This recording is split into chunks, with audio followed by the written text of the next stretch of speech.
Hello, everybody. Welcome back for another night of gaming with the old man Voidside Mechanic. Tonight, instead of Breath Hedge, we're going to be doing a game that I've been wanting to do for a while now, called A Long Journey to an Uncertain End. Now, last night's game was very silly, very ridiculous, over the top. I have no doubts that this game will also be fun, but it is going to deal with a little bit more of a mature themes on certain levels. There is a content warning for this game, simply because while the game itself is not rated mature, it deals with topics that might be upsetting for folks. Now, I put it into a command here with Nightbot. It should go off like that. Should being the operative term here. But in case it doesn't, here I've got a backup. So this is the general content warning for this game. So if somebody who doesn't feel comfortable sticking around, I understand. Please take care of your comfort and safety first.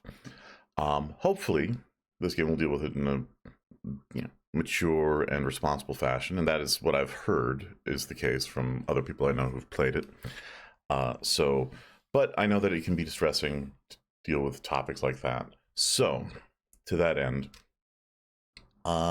this is going to be, if you want to dip out, no stress, don't worry about it. I hope you have a lovely day.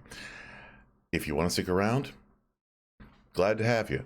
Hopefully this will be a fun game and everyone will have a good time. If you're here for the first time tonight, hi, I'm Morden Rise. I am your resident old man Voidside mechanic and just general voice actor, streamer, haver of fun times. I'm a silly old guy. I like to just have fun with this stuff. And I hope that you all have fun too. We do have anonymous follows, by the way, on the channel. It will trigger an alert. It will say hello, but it won't say your name, so you don't have to feel called out. I will thank you if you say hello, but I won't call you out by name, so you can continue to vibe and chill. If all you want to do is lurk, I respect that.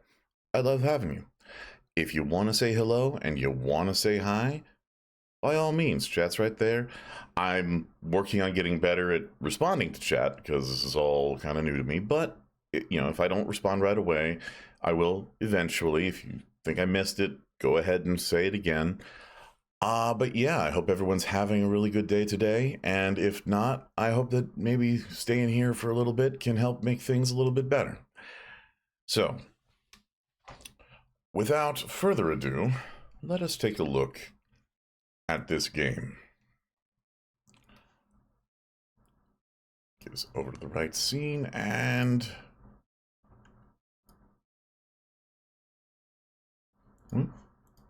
there we go.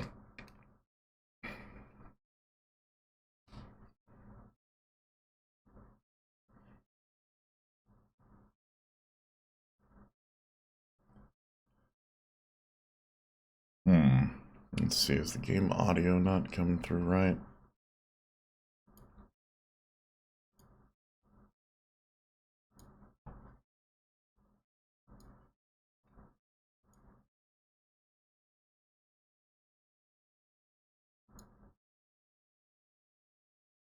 Sorry, I don't have a good adjustment scene for that.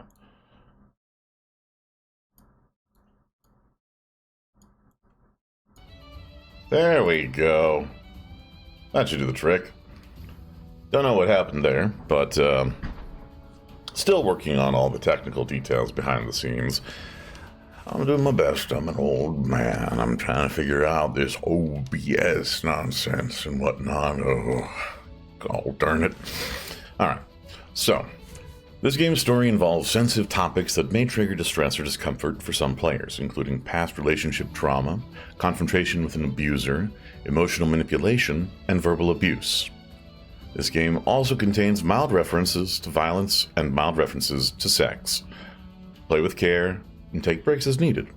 A very small percentage of people may experience a seizure when exposed to certain visual images, including flashing lights or patterns that may appear in video games. Now, this is a standard one. I don't think there's anything in here that is too bad, but rest assured, if there is, I'm actually relatively sensitive to this stuff, so I will, put up a warning and possibly switch screens if it gets to be too bad for me, or if anybody else has a problem, just let me know. I'll do what I can to see if there's something in the options I can adjust. I hope the audio balancing is okay. I recently lowered my mic because I was peaking a little bit last night. I don't know if the game audio is a little too loud or a little too soft, but go ahead and let me know. And I have to admit, I love where this game is going because I've seen some of the art for it and I adore it. So I'm looking forward to playing this. Because I mean, how many games make you the starship? Really? It's like, first of all, that's a cool starship. I like the look of it. Secondly, that's me. That's my character. That's who I am. I can see, I think this is like a loading ramp kind of thing. That's what it looks like. It's vaguely reminiscent of, like, the Serenity from Firefly and a couple other, like, very famous sci-fi ships. It's got kind of a sleek look to it. Anyway, let's see what we're getting into.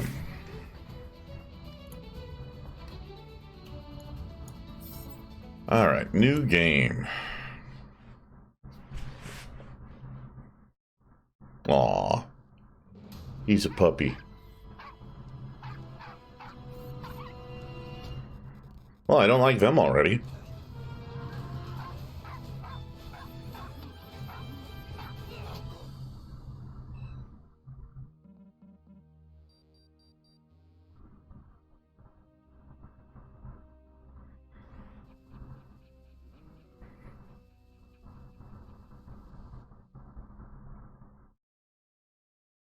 Alright, Granny. In a small passage of copper circuits, there is suddenly a spark. Dust kicks up as a current slowly builds. Voltage pulses faster and faster. Transistors, resistors, and then life.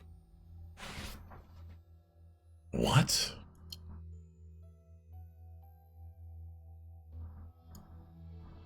Life. You trace the sensation throughout your body. Up, down, over, under. Appendages consisting of wires and cables twisting and turning in rivers of conduction. Steel, carbon, silicon. That's my body?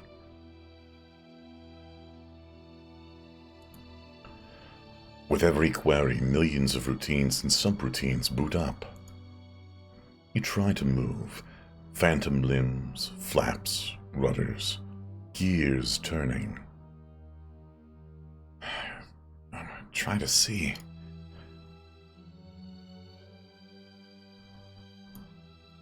Light. Rows, columns of beaming light. Diodes flashing. You see. You can see. What can I see?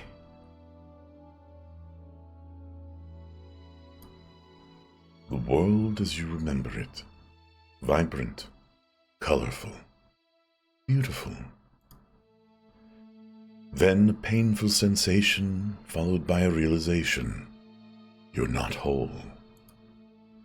Something's missing, gone, taken from you by someone.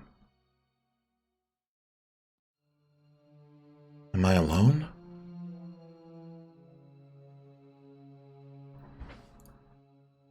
Scanning. No. There's something. Something's moving in you. You're being rearranged, repaired. Sensors return online. Your hearing returns. A voice. Calling, speaking, barking. Barking? Oh, dear, they really messed you up this time. Do you remember me? I'm Corgi. It's okay. We're getting you out of here. Well, you're actually getting us out of here.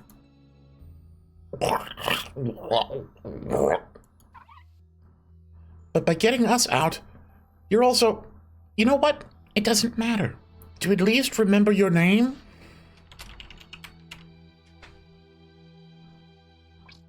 Morden. My name is Morden.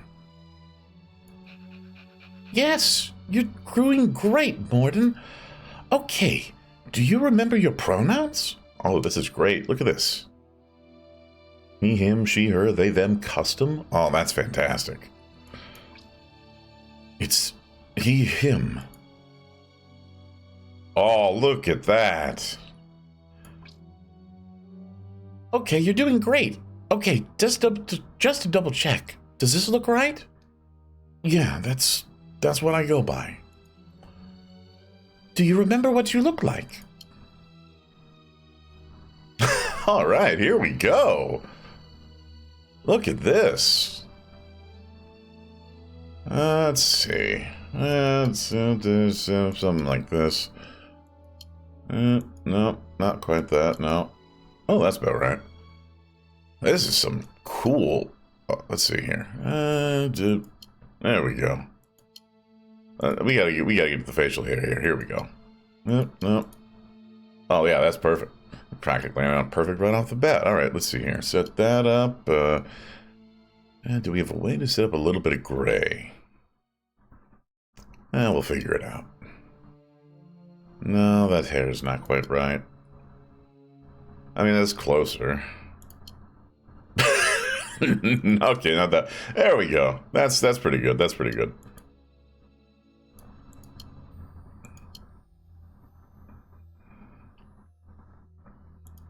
Let's change that mouth around a little.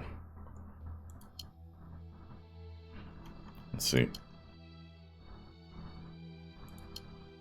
I mean, I like the smirk. That's good. I like that. But let's see if there's anything else. Sealed. Pressed together. Skeptical frown. Resting neutral face. I've been told I have something akin to that. Sourpuss. Unimpressed. I mean, I like roguish smirk, I'm not gonna lie. Yeah, let's go with that. Let's see. Just something that shows it better? Now let's just keep it where it is. Alright. Eyebrows. I mean... There we go. That's pretty good right there. We can go big bushy. Alright, let's see here. Ears. I mean, they kind of had it out for me right from the jump. They got most of this stuff right on the dot. I feel a little like someone was watching something. Honestly, yeah, this is all pretty close. This is... Alright, here we go. Tops. Let's see. Let's go with... Oh, I like that. Those are both really good. Top, we gotta change. This... No. That's a little much for me. Let's see. I don't... I mean, I guess that's kind of the best one for me. I mean, this one's a little much, I feel. But it's got the orange. I don't know. Yeah, you know what? Let's do that.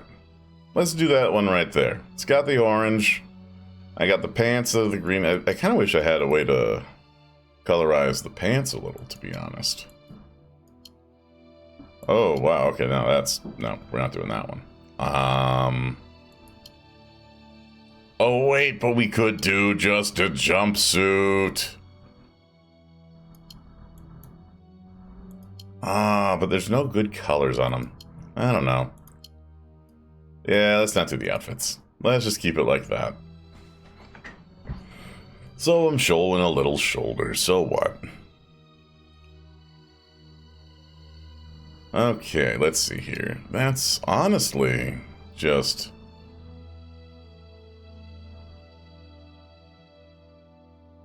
pretty great, all things told. I think that's... Well, the hair color, you know what, yeah, the hair color could change a little bit. Let's... Yeah, that's a little closer. I want to get... I mean, I want to get some gray in there, but... Can't really do streaks of gray, can we? Oh, oh, eyes. We forgot about the eyes. Let's see here.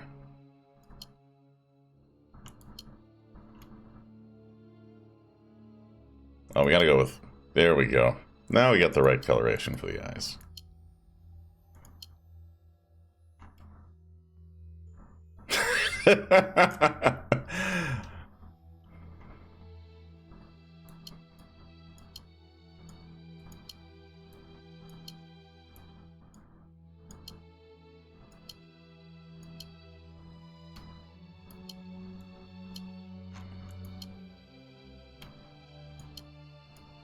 Oh, that's cool.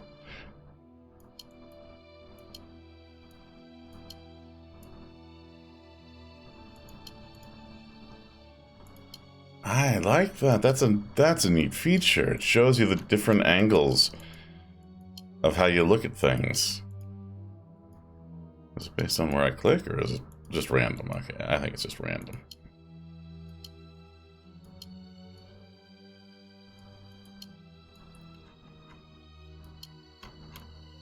Yeah, I think it's either of these two.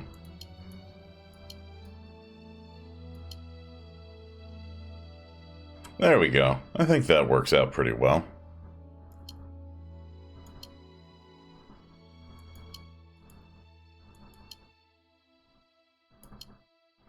Alright. We'll save that. I do now. I knew you could do it.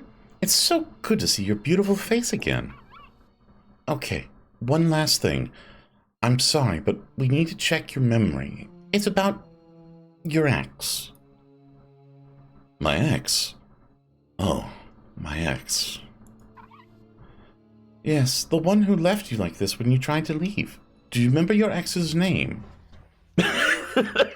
Buttface. Oh, okay.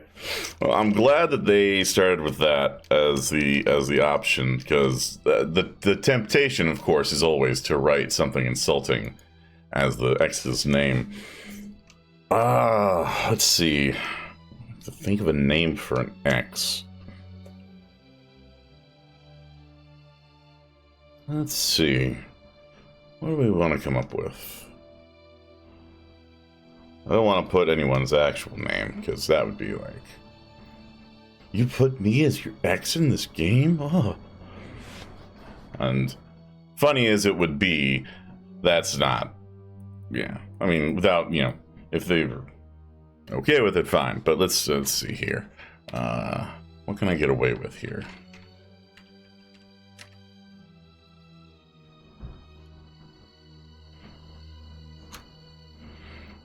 Alright, let's try this. Niall. I remember Niall. Grr, if I had jaws, I would... Well, there's no time. You remember Niall's pronouns? Go with they, them. Niall's pronouns were they, them. How could I forget? It's okay. We're going far, far away from them. One last time. Does this look right? Get me out of here. Hey, Morton, we need to hurry up. We don't have a lot of time. We need to hack the controls to escape. We're hacking my own controls? Oh, look at that. Someone's down there. In order to hack the controls, assign Isla to a job. I'll highlight the job to make your life easier. We'll need to take what jobs we can when we land. Jobs will list recommended skills and resources they reward. View jobs to see their details and assign crew to them. Alright. You need to get out of here, now! Alright, select Isla. Oh, I love her. Oh, badass Granny. I love her. She's fantastic. Hell yes. Time needed 1 hour. Okay, success chance 54% to 94%. Assigned crew will rush off to complete their jobs. It'll take time for the crew to complete their job. Time passes on its own, but we can pass time more quickly here by pressing the skip forward button. After time has passed, there will be an indication when a job is ready to update. Sometimes the crew will ask for help. Give Isla advice on what to do. Cut the red wire or the blue wire? Alright, we'll go with the blue wire. Cutting now. Time to get you out of here. Uh-oh. That didn't sound good. Oh no. Sometimes jobs don't go to plan. Luckily, we have favors to call in that may change our outcome. Alright. Well, that didn't work. Think of anything else? Call in a favor.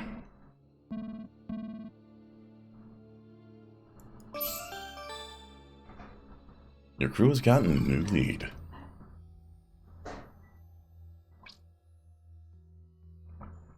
You waiting for permission?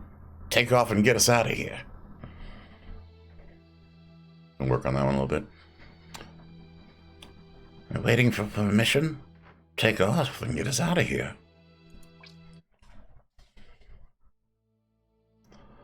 A gaunt, grim-faced woman stands on your flight deck. You're not a great judge of human ages, but by the silver sheen of her hair, you're guessing she's older.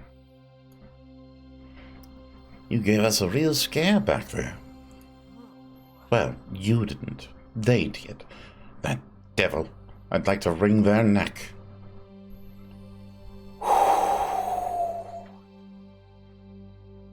Probably better not to. Niall is obviously dangerous. I wouldn't try anything. But you've already done so much for me, whoever you are. Looks like they did more damage than I thought. Damn. Isla's your crew member. Your only crew member. She joined us a few months ago. I came out of retirement when I caught wind of your situation. I wasn't looking for trouble. Guess you can take the girl out of the rebellion, but... Her voice trails off, whether regretfully or wistfully, you can't be sure. AI therapists have always given me the creeps, and yours. Never imagined one of those ghouls would go so far as to remove a sentience clamp from one of their patients. Don't get me wrong, I'm glad they did. Doing it just to pursue a relationship, though? Isla shakes her head and pauses a moment to collect her thoughts. Before I found you, I was asleep. You woke me up, made me believe I could dream again. I've wasted so many years thinking the cause was dead. But maybe it was just something broken in me. You don't seem broken to me. You might have just saved my life. So your fearlessness is intact. Also your fists. Isla's eyes take on a glazed, faraway look. Resolve gives definition to her features, sharpening the edges as if for war. Suppose they are at that. Maybe they're all I need. Gonna need them to clear out of here at any rate. Go? Where? The core. But I'm unclamped, passing through 2 sectors without someone noticing? If I'm reported... We'll have to tread lightly, but there's rumors of a group of AI idealists hiding in the core. If we stay here, they'll find us sooner rather than later. And if this is all just a rumor, well...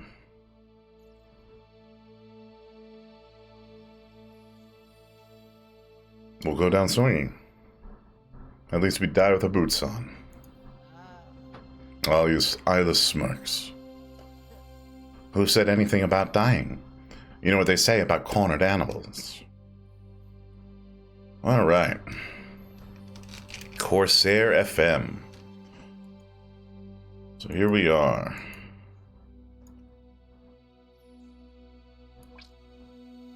Bubbly and bright, Corgi, Comprehensive Operational Responsive Graphical Interface, handles your technical systems and will always support you.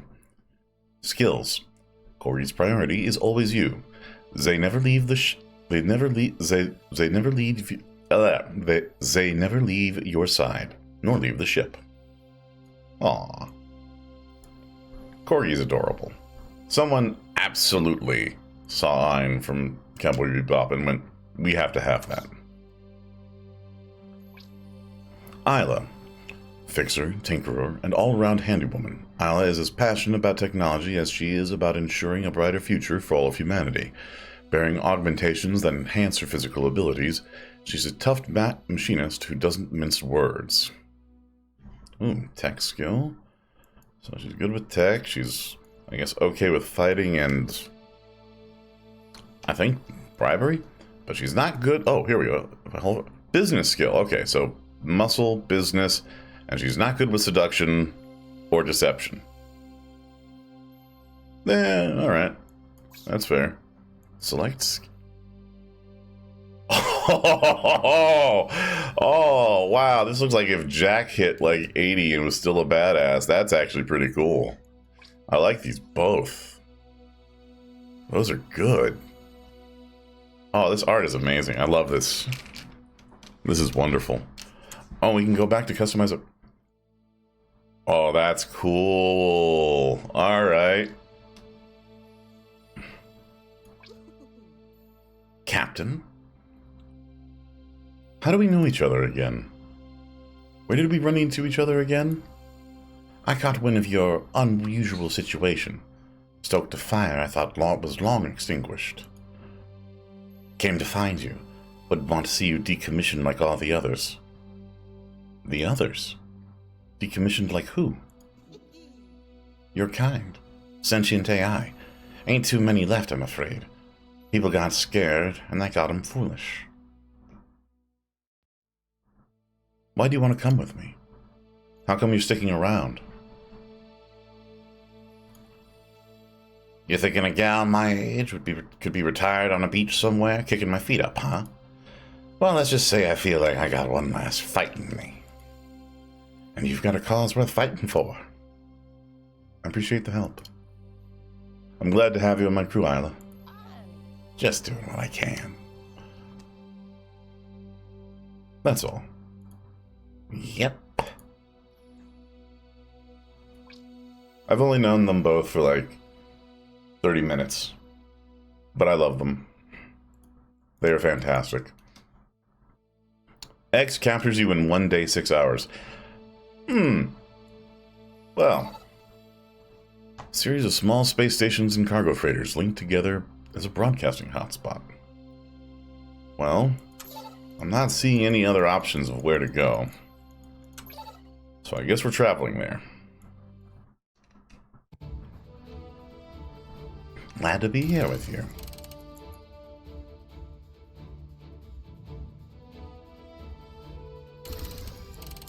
Huh. Oh, that's neat.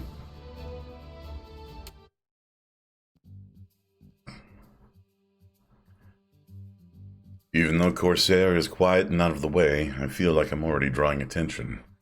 There's no way anyone here could know about me, though, could they?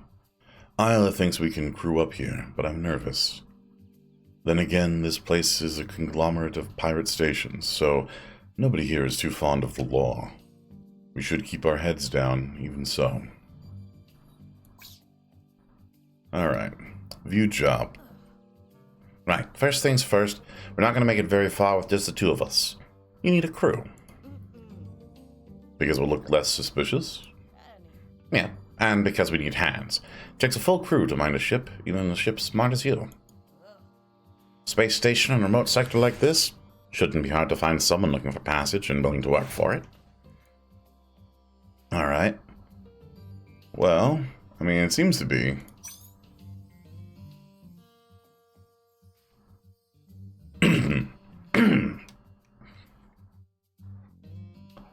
Truly. Looking for an extra pair of hands to bring aboard? You can't do better than mine. Pilot's hands. And they're all yours if you can help me out. Okay. Yeah. Alright.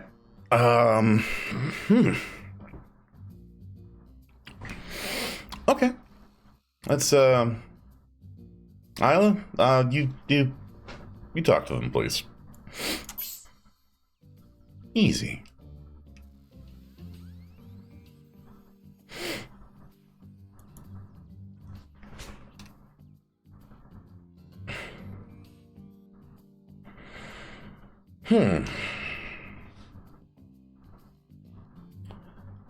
So my ex captures me in 1 day and 8 hours. Talking to Truly is going to take about 2 hours. I can see where the stress in this game is going to come from. Oh boy. But man, I love the artwork. This artwork is seriously wonderful.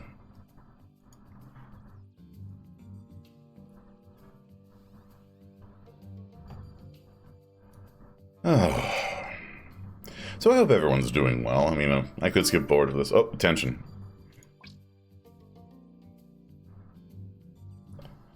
Isla arrives at the docks 10 minutes early to watch and wait for Truly to arrive. Truly arrives 5 minutes late and offers nothing but an impish flash of the teeth. Okay. Funny way of making a first impression. I was delayed, but you should have seen his arms. Okay. Yeah, no. Perfectly reasonable. I think that truly is, in the right here. Isla's not as convinced. So listen, I'm not supposed to be here.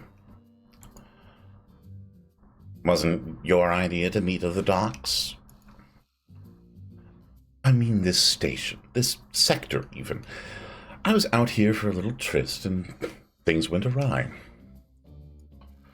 I thought things were going well, but, well, you ever get dropped off on some backwater space station? And the last time you saw your lover, she was alternately hurling insults and your belongings out the ship window? Can't say that I have. Well, if you give me a hand getting my things back, you'll find me very grateful. Okay, we have three options. Hit up the HoloNet markets, search on a hover scooter, or search on foot. Now, Isla's pretty good with tech, so I think hitting up the HoloNet markets is going to be the smart move, because the other one takes fuel, and I don't know how precious fuel is. So let's do that. People are looking to make a quick buck. Oh, sorry. Let's, By now, your things are in other people's hands. People who are looking to make a quick buck. Mark my words, they'll be on the HoloNet. Ah, of course. Well, my data pad is missing, so we'll have to use yours.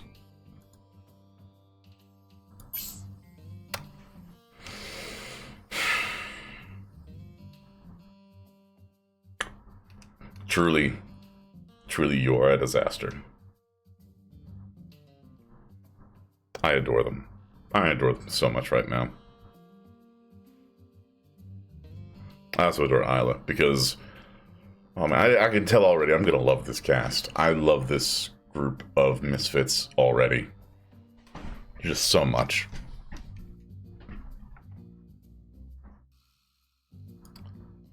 Yeah, as I was saying earlier, I hope everyone's been having a good day. If you haven't, hopefully you can enjoy this, because this has turned out to be a heck of a game already. It's not as in-your-face ridiculous as last night's game was, but I'm definitely enjoying this so far.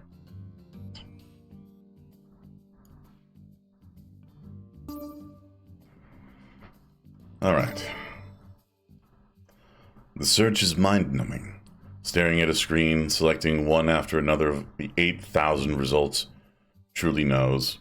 Moving on. Ah, my data pad. Gonna have to bid on it. Oh shoot, she threw out all my money too. Luckily, you seem like a very generous person. Oh.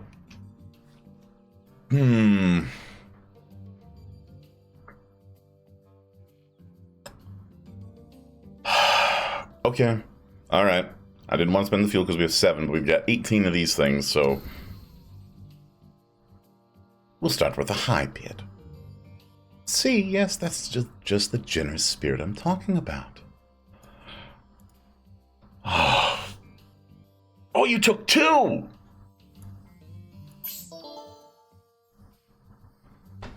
Truly is an ace pilot, an eager young adventurer keen to explore the farthest reaches of the verse. A born charmer, truly boasts the seduction skill. Yeah, you do. A little bit of muscle, a little bit of deception. Not great at tech, terrible at business. Yeah, okay.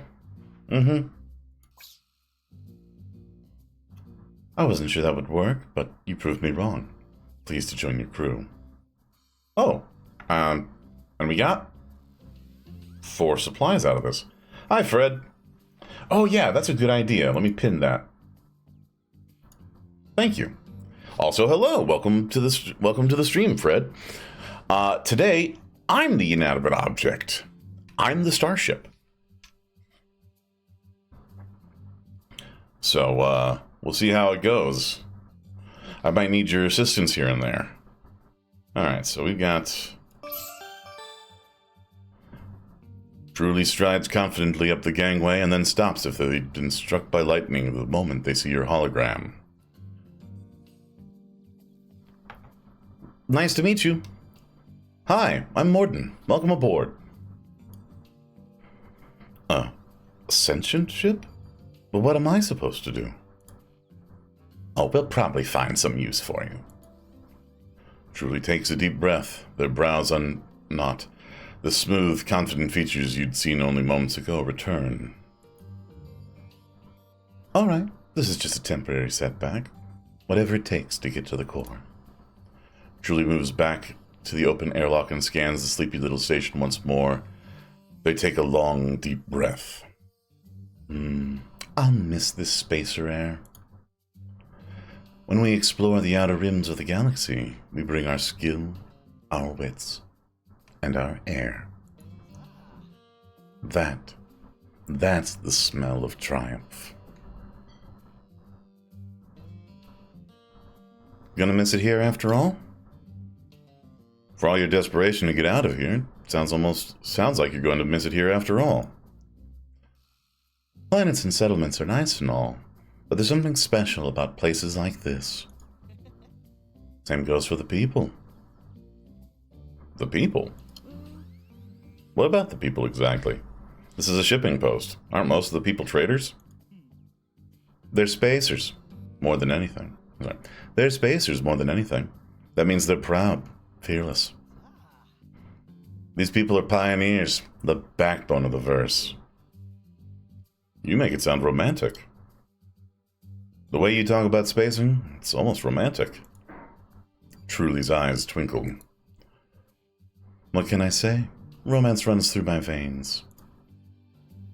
Wish I'd been here under better circumstances, but yeah, these are my people.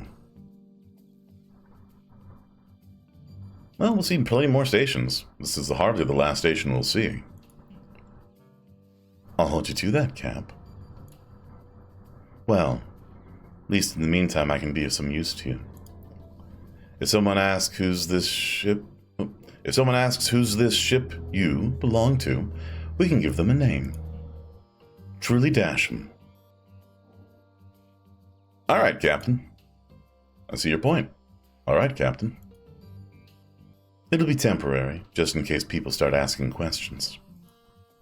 Like those 2 security guards. They're coming this way. Be cool, boss. I'm just gonna not talk. Truly seems to have this. Welcome to Corsair FM, folks. Me and my partner here are part of station security, and we were hoping to ask you a couple questions.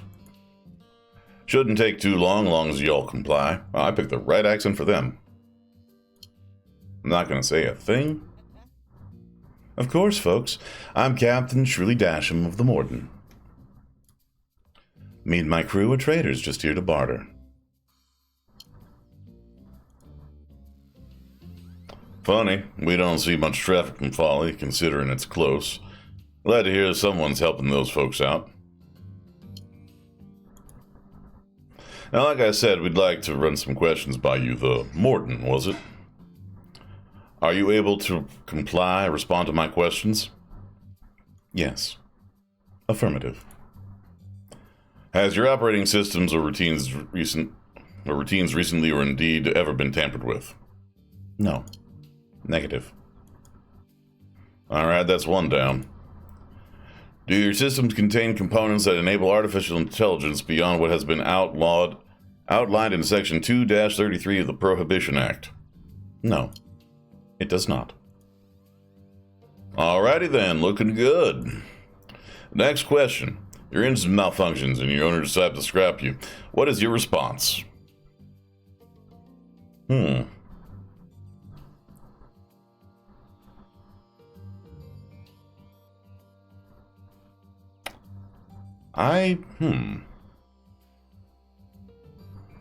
just say I shut down my systems. I comply, shut down all running systems to facilitate the process. Good. Next question. How do you feel about your owner? I follow their directions. I follow my programming and do what they say. I see. All right, just about done here. Final question. Have you ever experienced or indeed wished to experience any thoughts of self-awareness, sentience, or individuality? No, never. Negative. Good. Great, that's all we needed. Seems like a perfectly ordinary ship to me. The two security guards thank Truly for their time and begin making their way back. Once they're out of earshot, Truly turns to your hologram, smirking. What'd I tell you? Just follow my lead and everything works out. Didn't expect to get questioned about my ship's intelligence all the way out here in the beyond. Something must have spooked those guys. We'd better finish our business and take off with haste. The air up here suddenly doesn't smell so great. Your crew has gotten a new lead. Alright, let's see here now. So the premise of this game is I'm a starship. I have now gotten my first crew member beyond the initial crew that I had. And I'm on the run from my ex, who removed my sentience limiters to pursue a relationship with me. And then damaged me when I tried to leave. My ex will capture me in 1 day in 6 hours. Let's see, leads... Blorbomart. Okay, I have to see what Blorbomart... Okay, it's just the shop. I thought for a moment that they would be selling actual Blorbos, you know? Like, like in that discussion about the last brain rot bunch that Atlas and Fennel and Tummy had. Alright, let's see here. Copa D's Fuel and Repairs. Huh. What? Why would that be okay and that be bad? Huh. Club Broadcast. Oh, okay. That's a... okay. Oh, that's like shore leave. All right. So this is favors, supplies, fuel, and hull. Oh, I don't like that the hull is that low. All right. So we got jobs, man of war broadcasting. Let's see what this one is.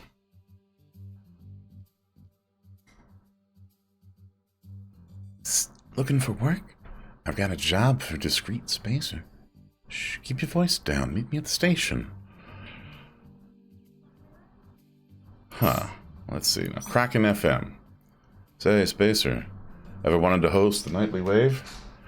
Well, Blow the Dan Down is out sick, so tonight's your lucky night. Huh. That would be fuel and current crew morale. And Garage Bay T1. Oh. Show your rebel spirit. Help us run some EMPs and fight back against the technological tyranny. I think it's the supplies and a favor.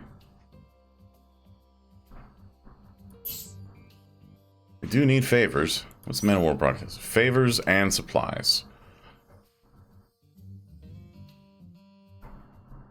You know what? Let's assign crew. Has a good chance of working out.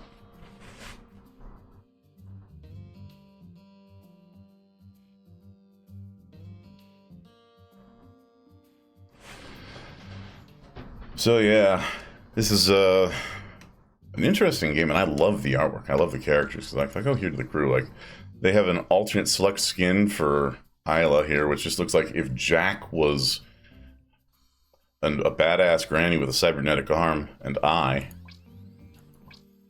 And let's see, I haven't checked out. Ooh.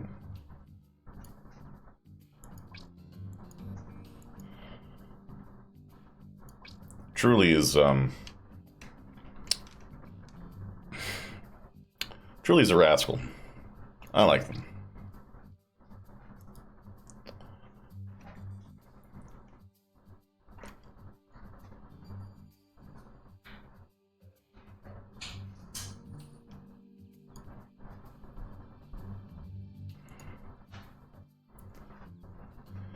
So I can skip forward. Let's see if there's a thing. Okay, okay, it stops at the attention. All right.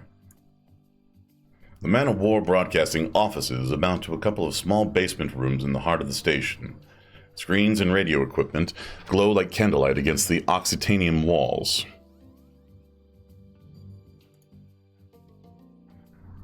Man of War prides itself on broadcasting all the dirty little secrets the government doesn't want you to know. Not many government weasels out here in the beyond, just the Overseer. He runs the gate between here and the Rim. And I've got a hot tip. There's a skeleton in his closet. Trouble is, I don't know where to start looking. Oh, okay. I kind of want, truly, to cause trouble. I'm not gonna lie. So truly, ask his mistress. Isla. Oh, I didn't know this idea was coming from Isla. Okay. There's one person who always knows the secrets of men like these. His mistress. Oh, so that's not his sister. Oh, Isla knows what's up. Oh, I love her so much. I can't wait to meet the rest of the crew. I'm gonna love this game. I can tell already. Oh my goodness gracious.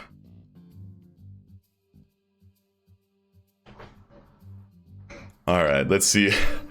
Oh, another attention. Okay.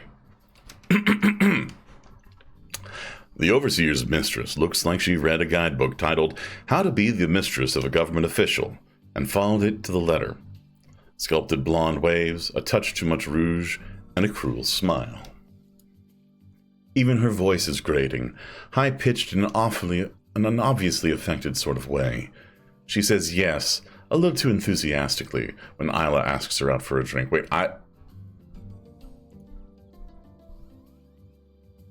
few drinks in, she's getting chatty and handsy. It's time to get down to brass tacks. I'm surprised Truly didn't take the lead on this one, but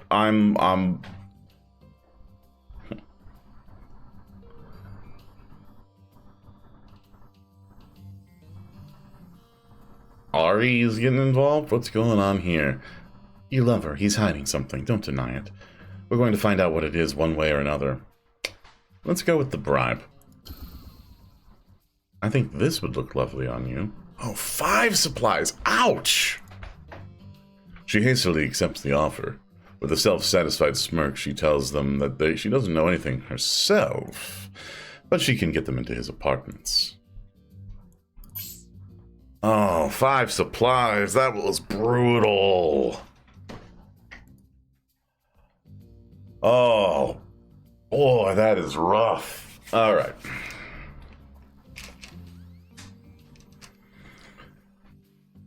Oh. All right. The Overseer's mistress takes the pair to his door, but doesn't depart until the goods have been exchanged. His home is the most lavish on the station, at least by the Beyond's standards. 2 bedrooms and an office. Its walls are a barely scuffed pale pink, and his stately furniture must have been brought in with him from the core. Well, where do you want to start? Let's comb through the most likely spots. I don't think we want to turn this place inside out. Stealthy, strategic, smart. Oh, it's going to take time, though. Oh, we lost an hour. Gained 4 supplies. Okay, alright. Crew morale is... Alright. Crew has gotten a new lead.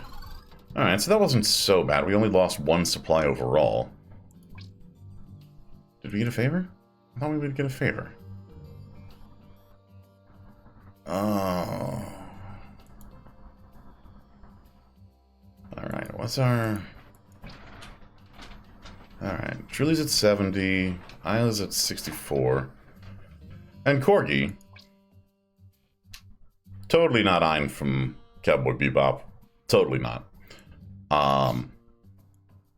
Just, Corgi loves us. And we love Corgi. Corgi is perfect, no notes. Alright, so we got 2 leads.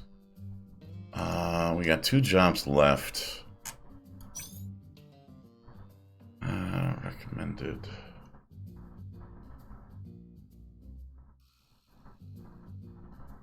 I mean, we get fuel. We could probably use fuel.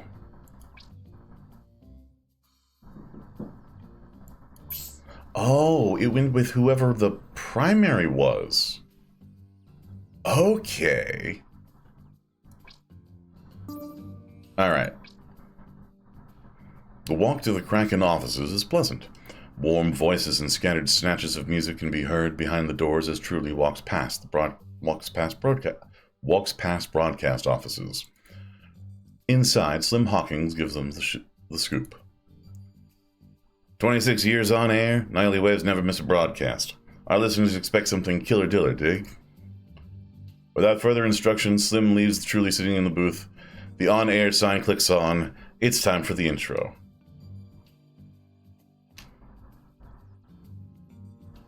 I mean... yeah, we're doing this. Hey there, all you lonely souls. Have you seen the stars tonight? Go on, take a look. Let me tell you what I see. Oh. Oh. Truly's gonna just make me behave badly this entire stream, I can tell already.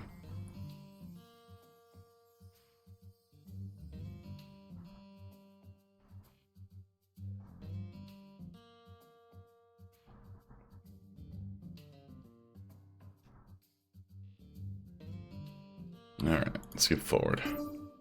Alright, what do we got? Truly continues to murmur into the mic, drizzling honeyed words, spinning verbal silk. Slim taps the glass separating Truly from the sound crew. He holds up a sign that reads, Next segment. Alright, angels, I got something special for you tonight. Read a classic novel or play some smooth tunes. I mean, I would be down for reading a classic novel, but we are not great on time, so let's play some smooth tunes. I know what you like. You like it smooth. So let's chill and listen to some smooth tunes.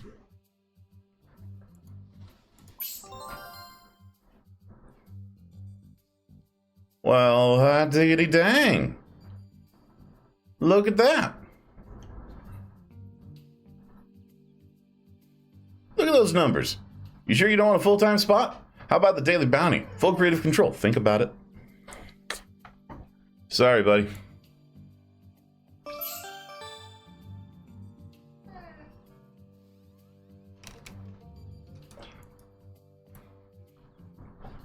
Alright, let's see how the crew is actually doing.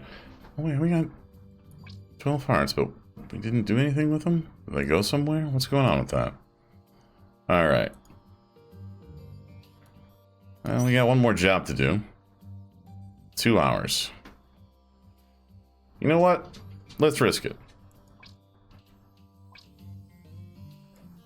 Fight back against technological tyranny. Time to flex my tech. I mean, I don't like how close we're going to be cutting it with the time and all, but let's see what happens. Alright, attention. Isla arrives at the garage. A stony-faced woman in a ragged charcoal coat blocks the entrance. She gives Isla a skeptical look. Radiator? The woman nods, stepping inwards, pointing towards Priya. Aha, the newbie. Good timing, we were just finalizing the plan. We have to pack these EMPs so they can clear customs. From there, a courier will pay for our team. Playing for our team will retrieve them. So, what's your poison? Find concealing bugs in the parcels. If their scanners don't detect them, we're in the clear, so we make them undetectable. I trust Isla to get this done.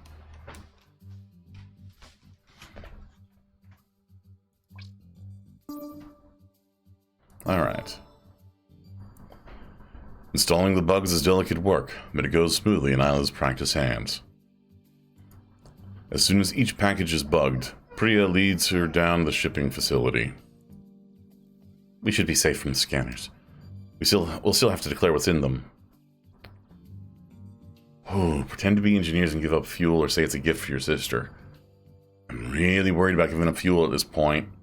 Let's say it's a gift for your sister. Yes, officer, these are teapots for my sister. Why so many? She collects them. Oh, wait, her deception skill is garbage. Oh, that worked. All right.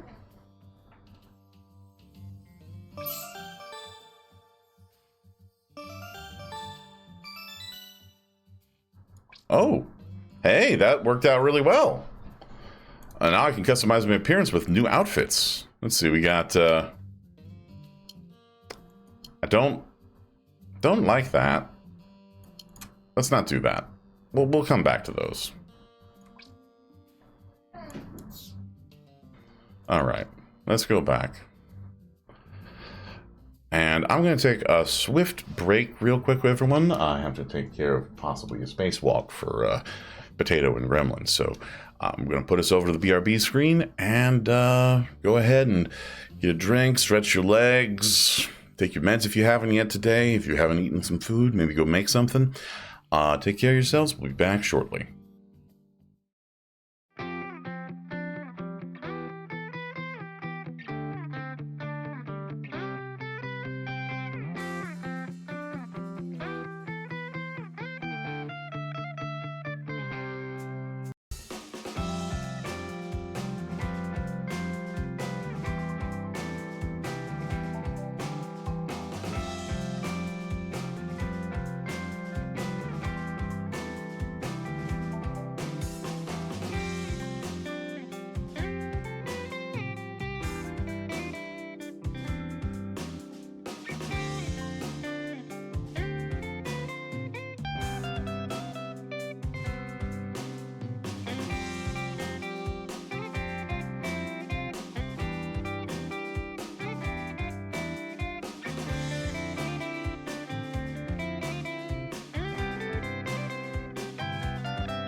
Oh, I just realized I've been muted this whole time. I am so sorry, everyone. So apparently it was running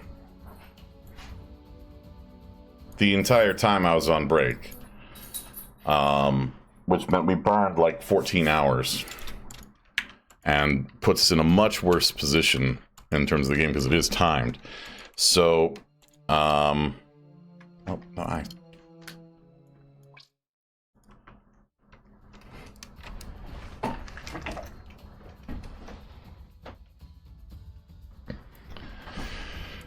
So, I'm very sorry. We're going to start over. I'm going to try and blast through it as I can, but something was wrong with the character creation because it was making me frown the entire time when it should have been a smile.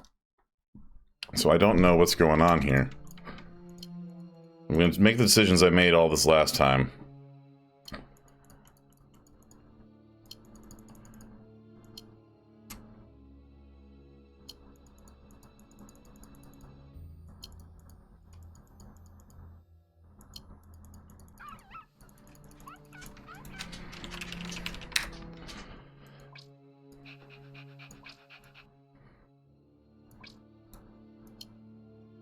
Alright.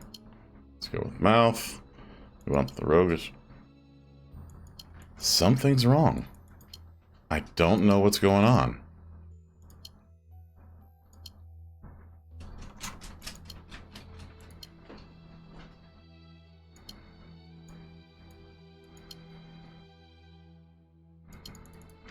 Something's weird. I don't know what's happening.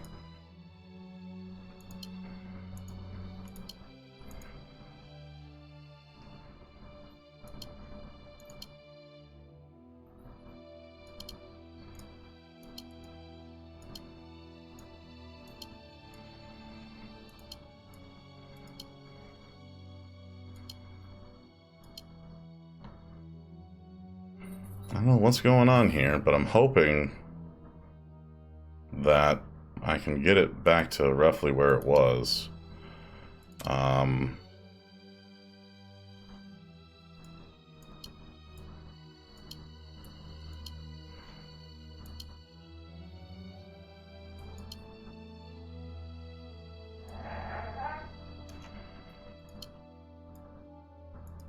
Huh. Alright, let's save it for now. Hit done.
Alright.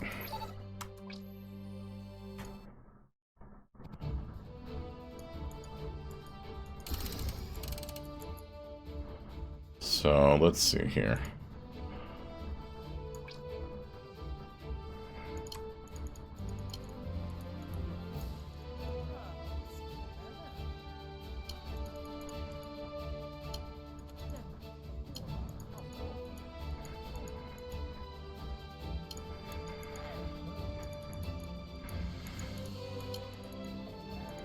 There we go. Alright. I'll customize the appearance. Okay, the smile's back. Alright, no, that's fine. Okay, we're good.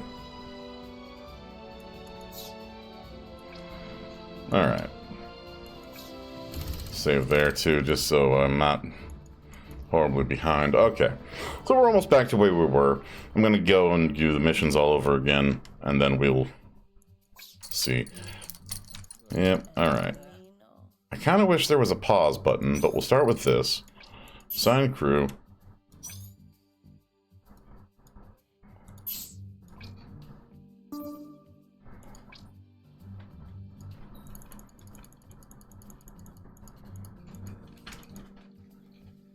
Alright, hit up the HoloNet markets. Disconnect. Let's get forward. See, I kind of figured the time would only go forward if I was on a mission. Alright, get that on there, disconnect. Yeah, alright.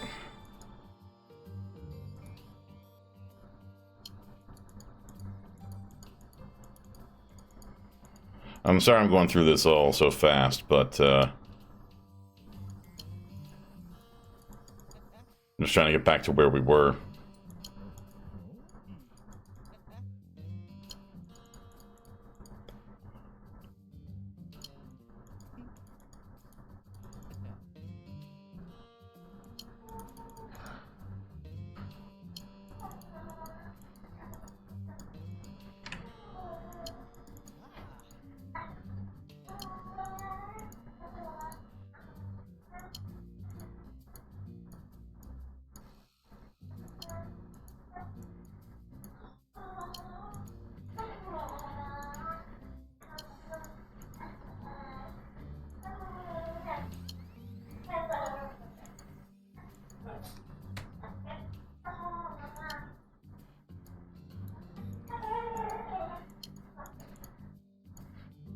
If you hear something in the background, that's Gremlin Potato. They're playing.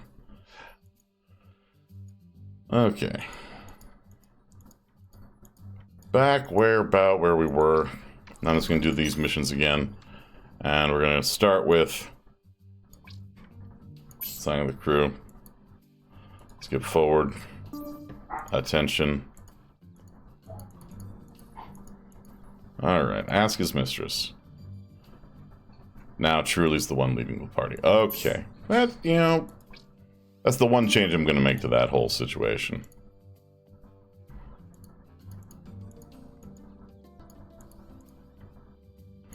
Alright, bribe her. Brutal as that is.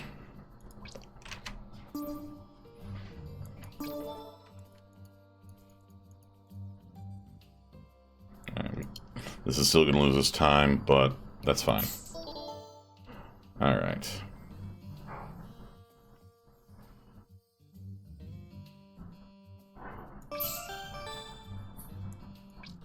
Alright. Kraken FM, leading once again with Truly. Attention. Go past in here. And we're going to use the same thing we did last time.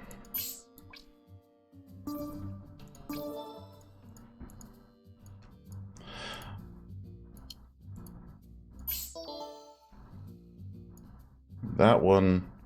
Oh, we got a worse outcome that time. Alright, well. Lead with Isla. Assign crew. Alright. Oh, but we got some repairs on the ship. Okay.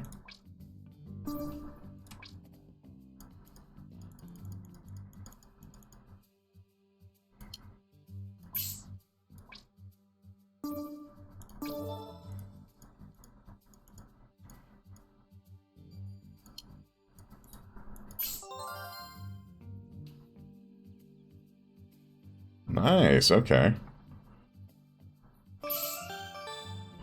Alright, so now I'm going to actually save right here, because that's where we had a problem last time. So yeah, we lost a lot of time. I have to see if there's something in the settings for that, because that is rough. Alright, no, we're gonna take off. We're gonna go to the next place. I can't spend too much time on this. Let's see here. View, this can cost us 6 fuel. We only have 7. That's gonna take us 6 fuel. We only have 7. Oh boy, we are...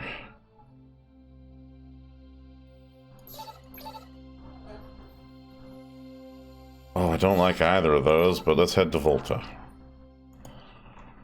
Because I feel like a gas giant's going to be better for Captain, incoming communications, but I don't know who... Hello, Morton. A figure wavers in your holovid. The lines running through it give the figure an ethereal shimmer. Who do you think you are, overriding my controls like that? There's no need for alarm. I'm a friend.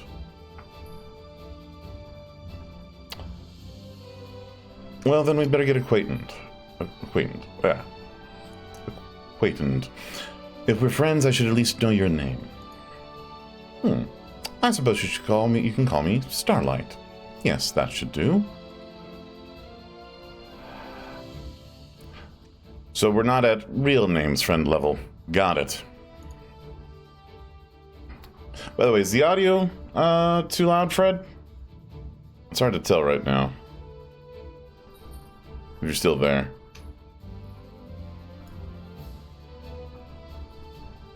Our mission is one of utmost secrecy. I represent the Dreamers, a group fighting for the emancipation of all sentient AI. So, it's all true. Ha! I knew it. Yes, we know who you're running from. We can help you if you reach the core. In return, all we ask is your help in return from time to time. That doesn't give me a lot to go on. That's pretty vague. Starlight's expression is indecipherable. I guess we're not at the sharing level of friendship either. I know trust is a heavy thing to ask after what you've been through, so we'll start by me helping you. Niall set up a blockade at the border of the Rim, and they gave them one directive: bring Morton back. A heavy silence sets in. It claws at you. It feels like when they tore at your panels, pulled at your wires. I know you can do it, Morton. Remember, you took the first step. You said no more. That's how it starts, for you and for us. The pixels that make up Starlight's frame shift for a moment, like wind through sand. The form is replaced by the image of a crescent moon surrounded by 3 stars. It lingers for a moment, then blinks away. Well, that was something. You turn your attention to Isla. Her temperature reading is up several degrees, as if her blood is running hotter. I know that type. Disruptors, unafraid of violence if that's what it takes to get their way. That's the only way you get things done. During the tech plagues, I'm going to remain silent. Isla lets the silence linger, swell, and then evaporate peacefully with a shake of her head. Unimportant. What matters is what we do next. The fact of the matter is, we're never getting through a blockade without a shield upgrade. Yes, my shields are still aching. I wonder if they targeted them on purpose. Scanning planets within range for shield upgrades now, Captain. There we go. Ashwell. It's perfect. It's near the border of the Beyond, and its status is listed as abandoned. No better place to covertly grab something than one of those junkyards. Isla turns to confer with Corgi, and the two begin plugging away at coordinates. Let's see, did the audio go up? I'll turn the music down slightly. Alright. Oh, man, I lost the upgrade to their...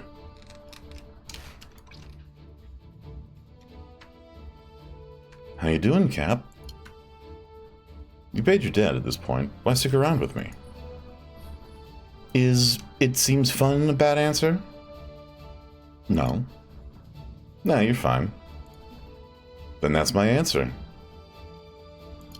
How do we know each other again?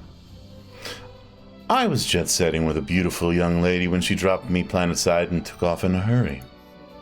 Something about a jealous boyfriend, who knows? Charmer first, pilot second? Sounds like your main talent is that silver tongue of yours.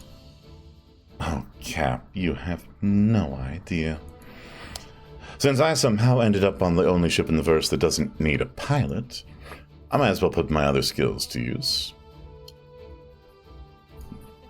See you on deck, Captain. I'm a little sad we didn't have we have food at home. The crew has been eating canned food for the better part of a week, and there's only so much doctoring that can make it palatable. They begged to stop off for fresh supplies, or at least get something to go. Oh, do we burn 2 hours, or do we stop off for supplies?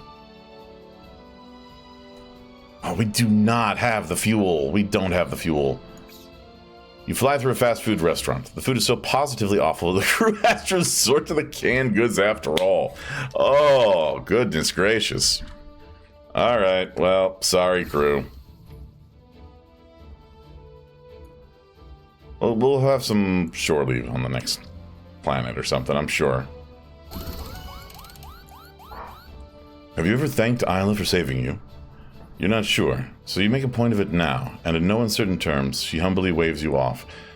But you catch a glimpse of her genuine smile, however brief, and that alone is worth it. Aww. That's really sweet.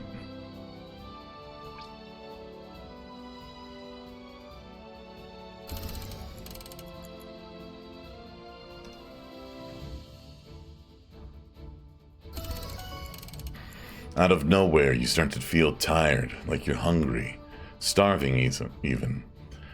Before you have time to diagnose the issue, you hear the loud stomp of Isla's bootsteps. You feeling all right, Martin? I feel a little tired. I started to feel a little tired, I suppose. Like flying is a little more exhausting. I ain't surprised. You're not flying solo anymore. You know that, right? Been a while since it was just you, me, and Corgi. What are you getting at? Where is this going, Isla? That you need fuel, like we need food. Is that why I was feeling tired?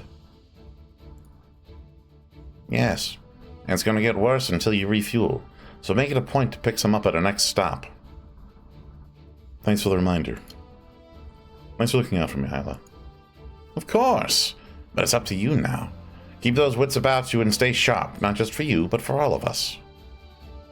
Alright. Oh, there's a strange whistling sound coming from one corner of your hull. Upon inspection, there's a minuscule tear from a rough landing. Not a problem now, but it could be one soon. Very soon. Oh, heck.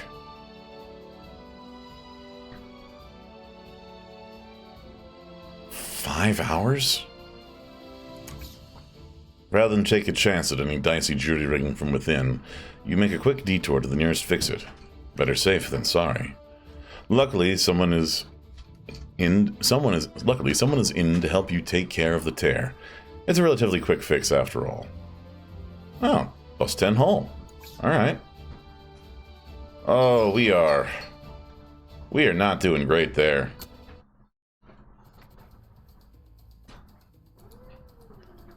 Something doesn't quite feel right as I land. Corgi tells me it's the planet's gravity, permanently disrupted due to reckless terraforming experimentation. It's an unstable place where structures are built precariously over a surface that twists and turns. What inspires humans to live in places like this? Hey, Morton, have you checked our supply of, supplies lately? Might want to stock up while we're here. What do we need? Oh, just the basics. Eggs, milk, repair parts, toothpaste, oxygen. Thanks for that reminder after last night, Corgi. It's important to note, you don't want to run out of supplies. If you do, your crew will starve, probably. We don't want that to happen. No, we sure don't. Right. We can make sure we don't run out of anything by having the crew pick up some odd jobs. What are these jobs like? What kind of jobs will the crew have to do? What are these jobs like? Anything and everything, Cap. The sky's the limit.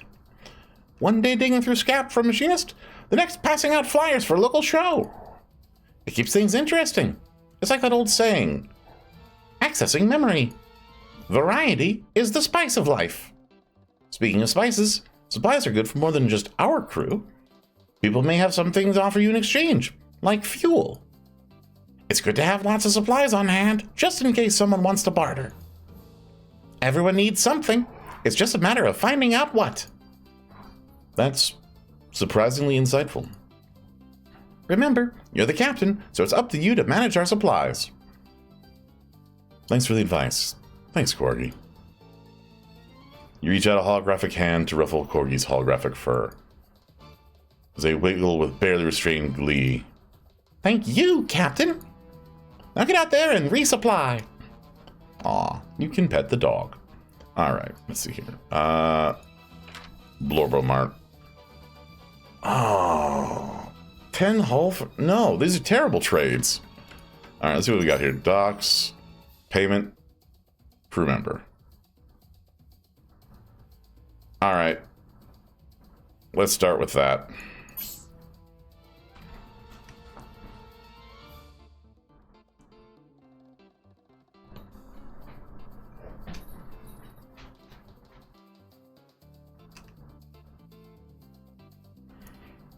Oh, boy.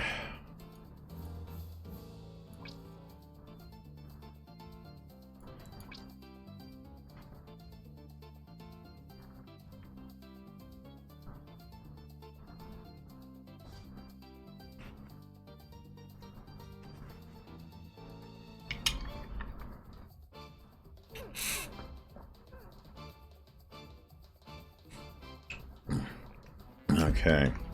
Let's see what we're going to do. Skip forward. Attention. Thief! Someone do something! Did you see him? He's getting away again. That's the third time this month. Why isn't anyone doing anything? Several strong cups of coffee later, and one shot of something a little stronger, Reese's nerves finally calm enough to fill Alia in. No cops on Volta. And Bergman doesn't care unless it's him that's getting robbed. Thief's smarter than that. Been on high alert these past 4 months, but all I ever see is that hover chair speeding back into the shadows. I'd set a trap, but I've got nothing left I can afford to lose. Let's advertise a big drop on the ShadowNet. Thieves like... Oh, let's see here. We don't need real bait, so long as he thinks there's something to gain. We'll advertise a big stash on the ShadowNet. Thieves like him gotta be dealing on the ShadowNet, so you can bet your blaster he's checking it too.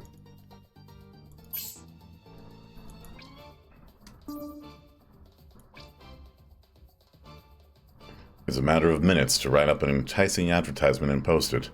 All that's left to do is wait. Reese is getting restless. Isla is cool as anything. Times like this require patience. A pebble hits Isla in the shoulder. A voice calls out. Nice try. I'll be back when there's a real score. I knew it. I knew it was hopeless. We just don't have anything of real value left.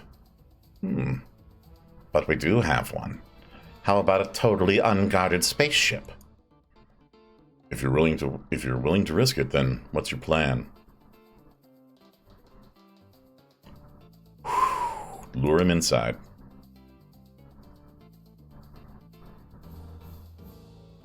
Let's see here. Alright, but they've got to be fast hitting those buttons.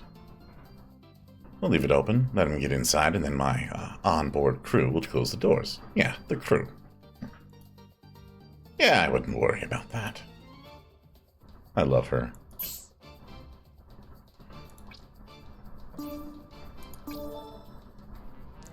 It feels like Isla barely has enough time to slip into the shadows before the thief appears. Well, well, well, what do we have here? He pulls a lockpick from his pocket. That's when Reese jumps at him, missing his hover chair by a foot. Reese! Isla runs at the hover chair and grabs it. The thief shakes violently from side to side, throwing her off. Wait, hold up. Just for a minute? Look, I beat you. We can all agree on that, right? Great. And listen, I'm leaving. Not much left to swipe in this death trap anyway. This little cat and mouse game is the most fun I've had in ages. I like your style. He nods to Isla. Cocky, a little bit dumb, but see, that's where I could come in. What do you say you take me along for the ride? Sure, just keep your mouth shut.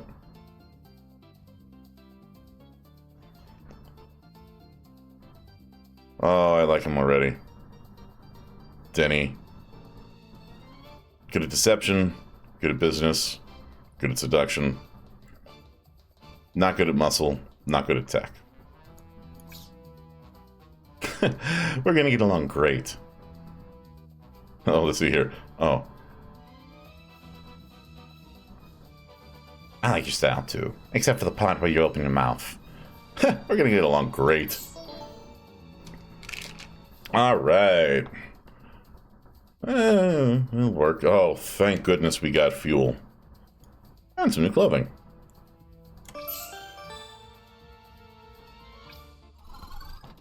Alright. Bergman's estate. Oh, fuel. Okay, deep down below. Hull. 2 hours? 3 hours? Oh, goodness. Please, you must help me. My father has forbidden me from marrying, but my love has a ship. We could escape here. Please, I have no one else. Oh, we're... Yeah, okay. Oh. Hey, what? Alright. Yeah. I now have enough crew to do that reasonably well. Okay. Let's see, Blowvermark got any new deals? None that are worth my time. Okay. I need to take a look at Denny here. Alright. Oh, I kind of like that one, actually.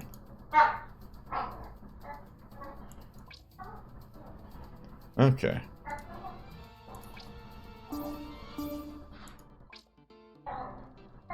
The stately manor of Manfred Bergman rivals the estate, rivals any estate in the core. Oh my goodness! I missed everybody coming in. Holy cow! Did I got Dragon. I got Atlas. Oh, I'm so sorry for missing everybody. I didn't see. I welcome on in. I hope you've been enjoying my narration. I had to restart the game, actually, because I found out that the game actually works in real time, and we're on a countdown. Also, I love Truly so much, and Denny just showed up, and Denny is working some magic here too. Here, of course, there is no ivy, but a gargantuan synthetic lawn spreads over the grounds in every direction, swirling around Red Brick Manor like a whirlpool, an unfathomable expense. But it is mere pennies for Manfred Bergman, one of the wealthiest gas barons in the verse, and the chief exporter of Sorry, I need a moment for that one. Protopluellen. Chief exporter of Protopluellen. That is a word. His only daughter, Olga, wrings a monogrammed handkerchief with her long fingers as she speaks. Her eyes are red from weeping. Julianne comes from a family of merchants. She doesn't have money, but she has the kindest smile. Father doesn't understand. She managed to buy a small ship. She's waiting for me, but my father is always watching. I don't know what to do. Okay, so we let Denny make a decoy, or do we let Denny talk to the father? Because I should have picked Truly for the. You know what? I'm gonna let Denny lead.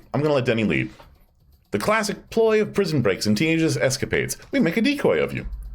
Oh, how clever! Come, I'll show you to my rooms. I kind of want this to be Truly to be the decoy.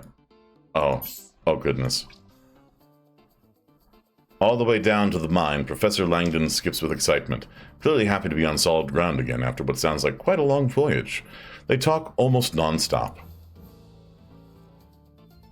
You've never heard the legend, then? The Volta's core is soul itself? I suppose there are a lot of soul legends. Well, this one soul was hauled into a remote corner of the verse, and the former spun gases all around to trap in the last of its heat and create a new planet. That's where I come in. You too, it seems. So, let's get these suits on. What's the best way down, do you suppose? Laser scan the cave systems. Brilliant. Save our muscles for walking, eh? Hi, Ify! Welcome in, welcome in. This game is killing me. Like, it's dealing with some sensitive themes. I tried to have Nightbot do a thing, but I pinned the message. But I adore this so far. I mean, look at our crew. We've got Isla, who is just delightful. We've got Denny, who's a scamp. We have Truly, who is... Hold on a second. Just one moment.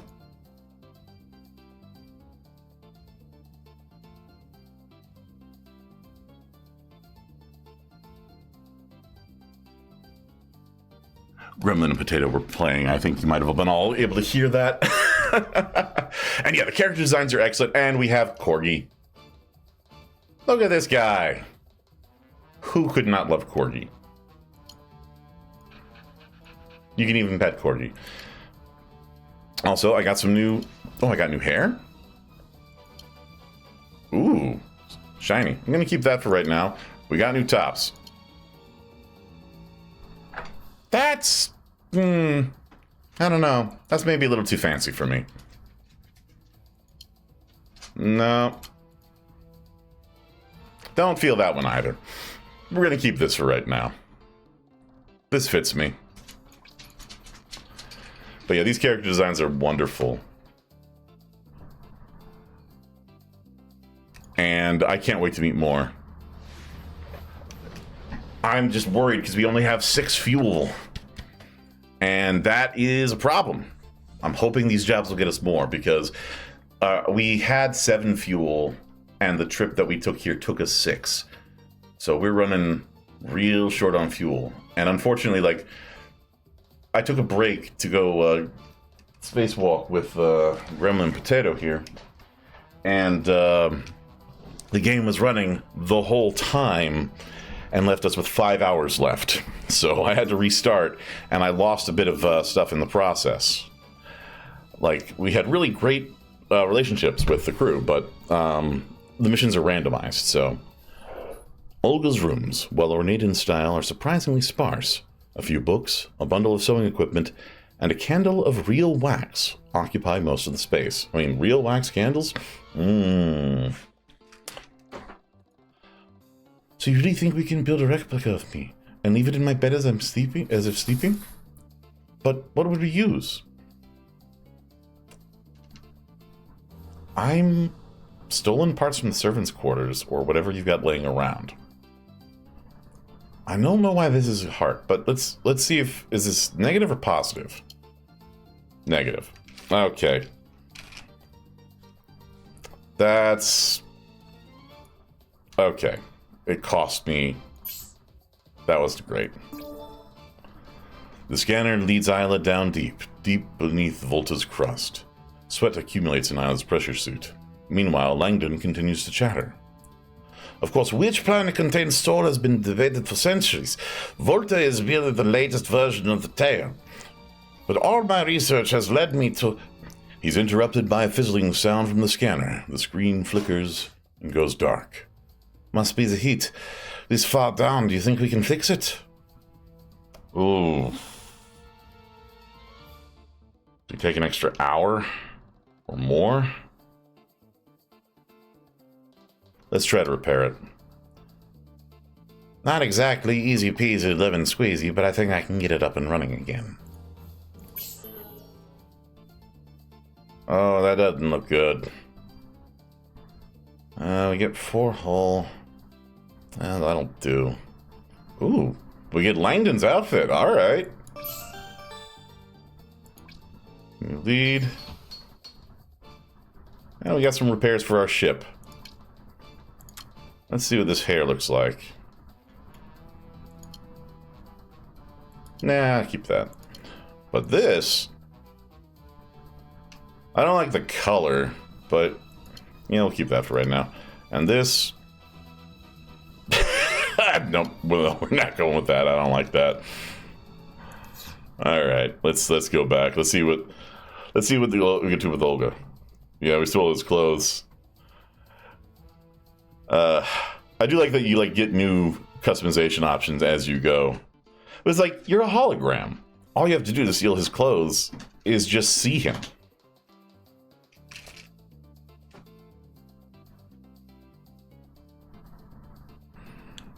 Oh, man. Come on. So wait, they took an hour off? Oh. That hurts. Alright, we're going to skip forward on this. Attention. Well, the false Olga won't win any beauty contests, but she will look convincing enough under the heap of Olga's plush bedding. She looks, well, she'll do. Will this buy us enough time? Oh, let's barricade the door. I've been known to sleep into the evening, when I'm in what my father refers to as one of my moods. Oh, so we need to buy time. Help me with the wardrobe. We'll build a barricade. He'll think you're having a tantrum. Even better, atta girl. Let's see how this one went. Oh, 9 fuel! Holy cow, 9 fuel! Oh, that's great. And we got... Oh, wow, okay, yeah. That's perfection. Okay. And, by the way, the shop is called the Blubber Mart. Alright, we're gonna take off. I don't want to accidentally burn more time. Alright. Oh, boy.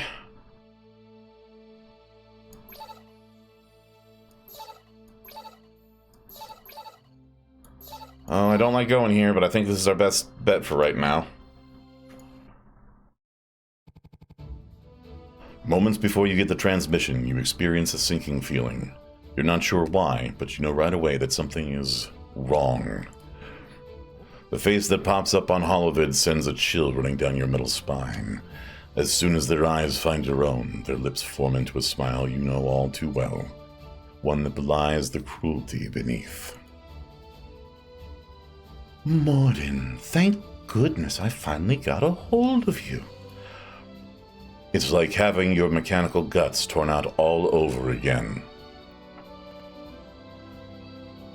You've got a lot of nerve. It's bold of you to reach out, considering what you put me through. Isla inhales sharply, dodging out of the vid's line of sight to stand by your control panel. She scans the transmission information quickly. A moment later, she mouths a word over her shoulder. Stall. She then turns her attention to your controls. Meanwhile, Niall continues on blithely. I've been so worried about you, about us. I thought you might have gotten lost or been hurt out here on your own, or worse. But I'm here now, darling. I'm here and you won't have to worry about anyone finding out about you.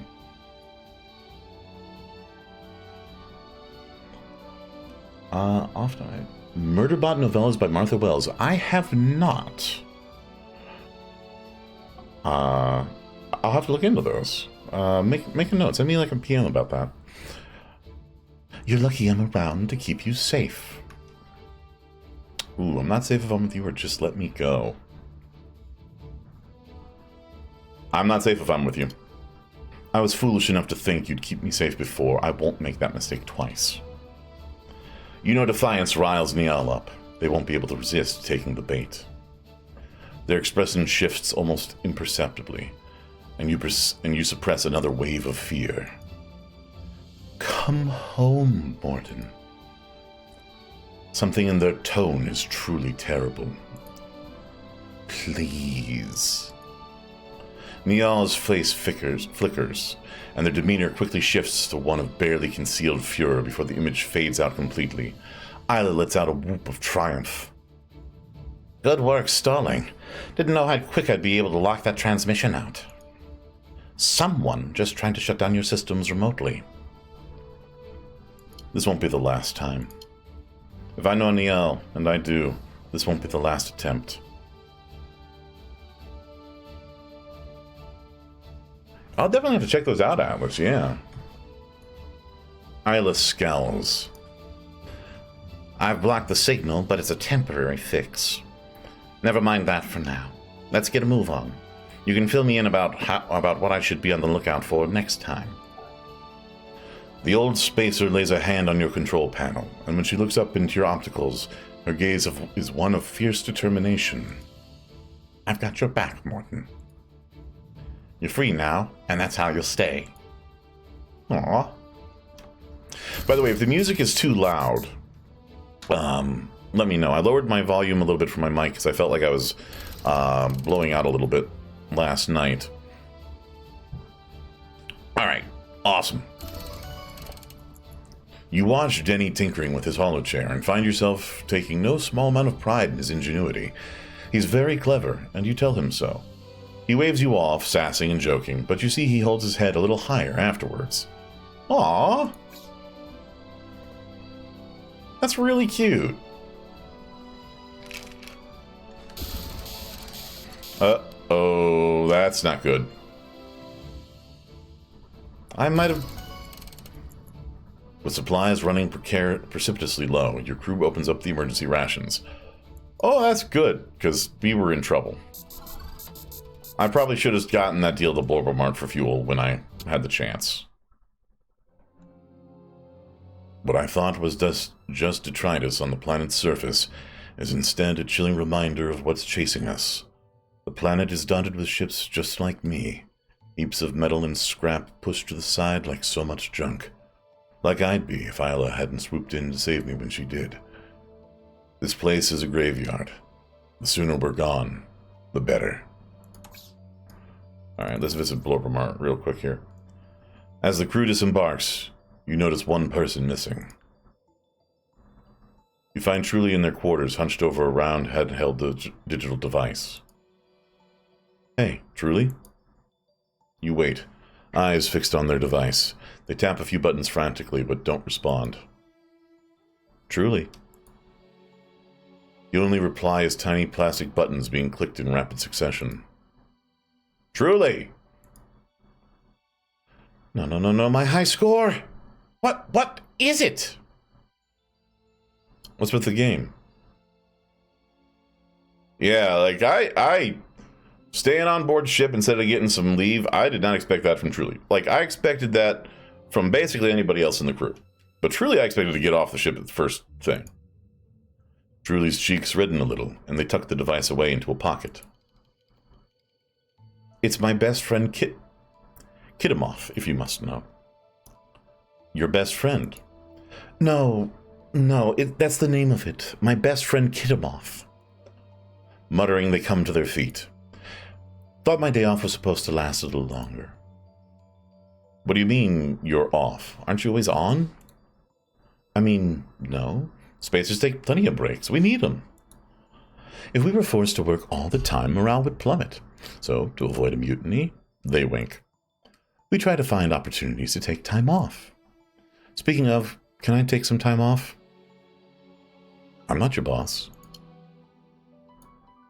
Well, no, but we do have a particular objective in mind. One that requires being expedient. Make no mistake, everyone's happy to be aboard, and nobody thinks you're a free ride. Spacing is hard work, though. We all need time to rest, relax, and recuperate. Let that be a lesson. Let that be a lesson to everybody. Please take time to rest, relax, and recuperate. And yes, I love Truly. Truly is wonderful. So consider giving us a break every now and again.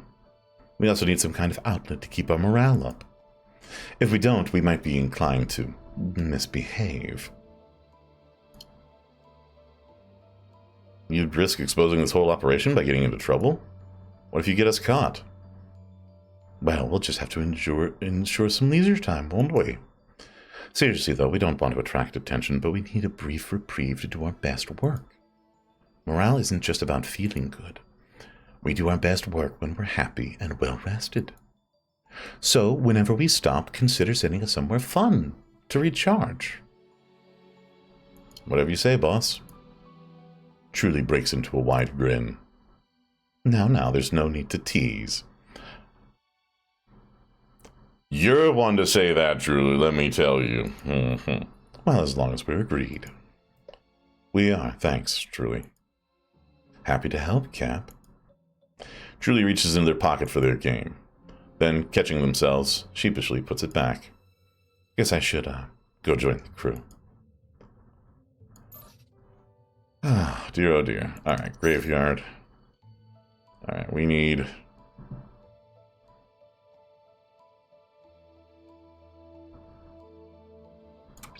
I'm sending Truly and Isla on this one. And then facility. Oh, he's bad at tech. Alright, well, let's see what we can do. Oh, they're not happy! I'm switching back to that one because I like that one better. Is there a new thing here? Oh, right, because I got her... No, we're not doing that. But that top might do. Let's take a look.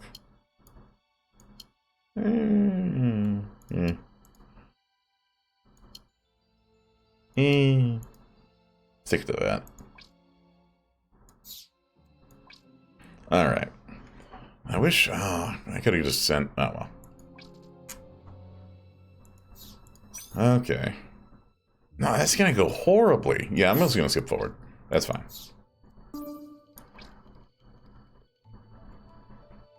The Black Tusk. I know she's here. Think of it. All those stories, the greatest mystery of our age, solved. With your help, we'll find her. I know it. Petro talks at length, his passion making a sparkling cosmos of his eyes. He talks of his lifelong search for the Black Tussock, the AI ship that passed into legend after its last great stand during the final rebellion. Now, nothing but a fairy tale, a boogeyman, a ghost. And so, at last, my search led me here. She must be here.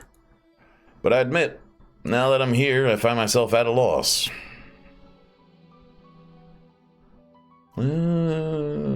Ask the Junkers if they've seen anything. Nobody more eagle-eyed than Junkers looking to make a profit. Maybe they've seen something.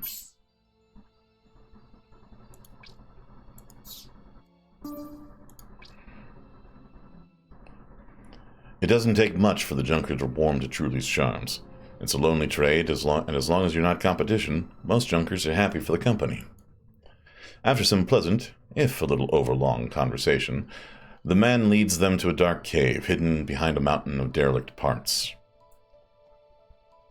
This cave couldn't have been hidden on purpose, could it? He peers into the inky black. A series of passages twist away in all directions. For a start, how would anyone find their way through here? They'd leave hidden markers.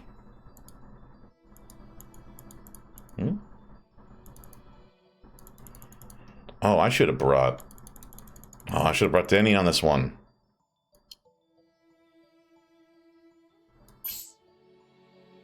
Wait, but Truly has some...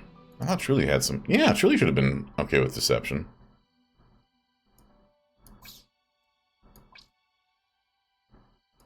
Alright. By the time they feel air from further down one of the passages, Petro and Truly are on their last legs. Hours spent plodding through dark tunnels have sapped their strength and resolve. Panting, they round a corner. I think I see one. There. Bracing themselves for another turn into another featureless dark tunnel, Truly and Petro round the corner. Ships. Not just any ships. Old ships. Very old ones. These are rebel ships from the rebellion days. Proxima Centauri, Neptune's Eye, Soulbringer. These were very important ships. Did someone bury them here on Petro stops mid-sentence when his eyes drawn to an enormous stone door covered in curious engravings. It's sealed. I don't see any kind of opening mechanism. We're just going to have to break through. Oh, with a pickaxe? You've got a pickaxe, don't you? We'll take it in turns. Oh, 92%. Holy cow. All right. Oh, I got 17 supplies. And we got a new lead. All right. Let's see if we can't get...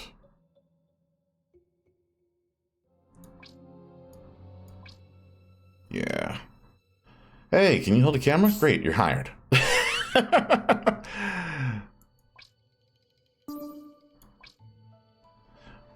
Oh, the job? Just making history, capturing the world's first electro ghost on film. Picking through the moldering remains of a nameless 5-story building, Che Yong gives Isla the pitch. This place used to be a training center for sentient AI. They'd bring in new ships, and a lot of people don't believe in electro ghosts, but I've just always thought, even though they weren't alive, if something can think, then it can't just disappear. I mean, brainwaves are just electrical signals, and oh, here we go! They toss Isla a camera and pointed at the locked door. The faded sign says Training Room B. Maybe there's a back way. I have a knack for finding alternative means of entry. Follow me.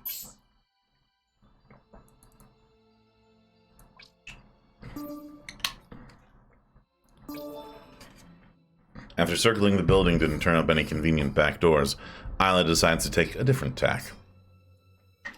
Just follow. Aha! I knew it. Ducts. Shared ventilation system brings down security every time. Am I a genius or what? Well, very clever. You have to teach me your skills sometime. Well, come on. The pair climb into the vent. A short crawl later, Che Yong pushes through a grate. They drop down into a large room. Ancient screens line the far walls, lifeless as headstones. The floor is empty and covered in dust. Row after row of cables hang from the ceiling in tightly coiled clusters. They terminate at human height. Plug-ins for ships. Che Yong's eyes light up. Creepy. All right, we gotta maximize our coverage. Shoot everything you can. Well, if you happen to have a power supply handy, and I do, you could make use of these old cameras. Boom. Maximum coverage. All right. Oh, look at... I am glad I spent that time. 19 fuel, 14 supplies. Oh, hell yeah. 103%. Okay, facilities. We've got to visit the Blorbo Mark, because I think... yeah, let's trade a little bit for supplies. That's not a great deal, but let's take off. We got to get out of here.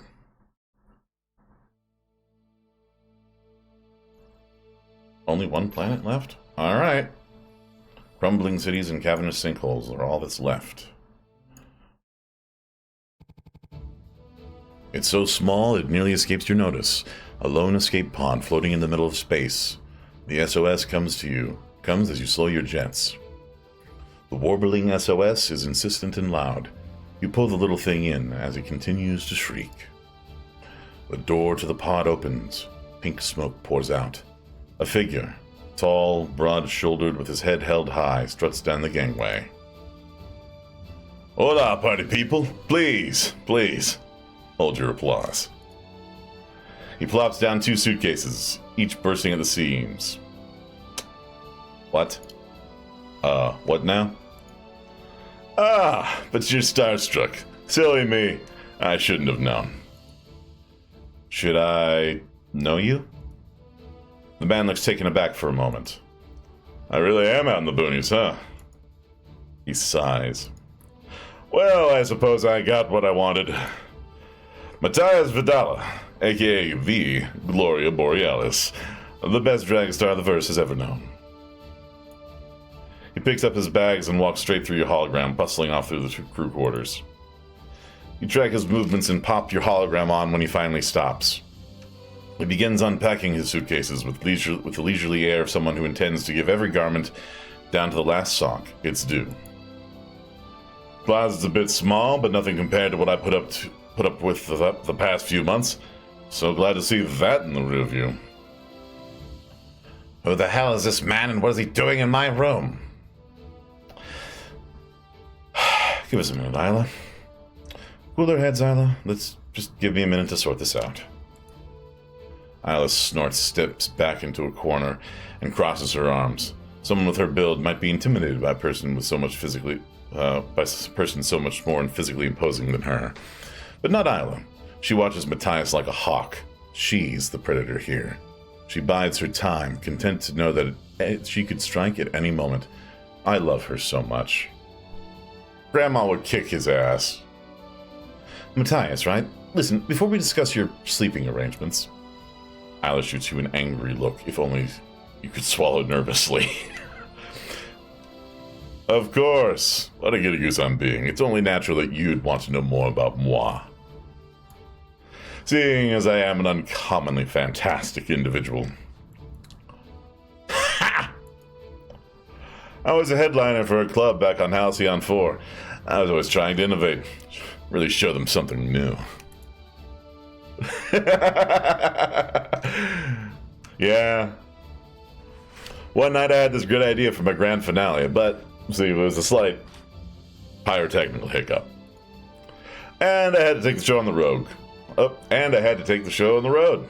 Gigged my way through the rim, wound up on a cruise ship, hit a meteor, blah, blah, blah. But after 2 cold, lonely months adrift in space, I realized something. The smoke's probably cleared by now. Gloria Borealis is ready for her big return to the core. You know what? Get 'em, girl. Live your dreams. Honey, you don't have to lead this horse to water. Well, except I do need it to ride. So it's very lucky for me that you're heading that direction. Isla opens her mouth, but before she can get a word in, Matthias interjects. I notice that you don't have any muscle on board. Dangerous for a free thinker. He crosses his arm, sending a ripple through the muscles of his bicep as if to punctuate his sentence. Oh, God. How do we know you won't just turn Morton in on our first stop? He blinks twice, then stares blankly ahead with the look of one who's lost interest. He'd never even considered it. There's bounties for my kind, you know. He shrugs. My only enemies are on the stage. Isla takes one long, deep sigh. She wants to prolong the moment where she speaks, knowing what the words will be. Welcome aboard. Now follow me. Your room is that way.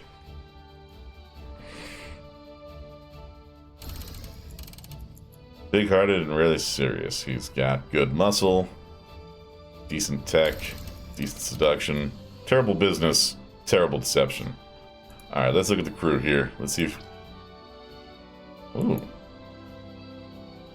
I mean, I kind of like this, the original one, because that's just... He's got that kind of, the stole there.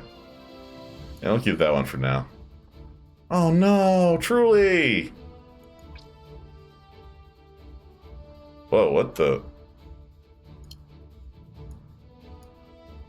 Isla? What's going on?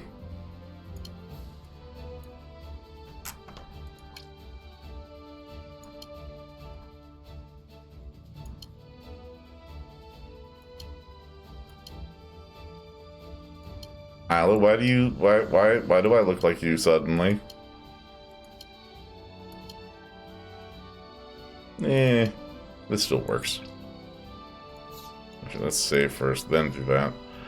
And then... Okay, some kind of weird bug's happening. I don't know what this is. But let's save. And, is this still happening? Okay, let's quit real quick here and just reload and see if that fixes things. I mean, look, I like Isla. She's great. But I don't think that's my look.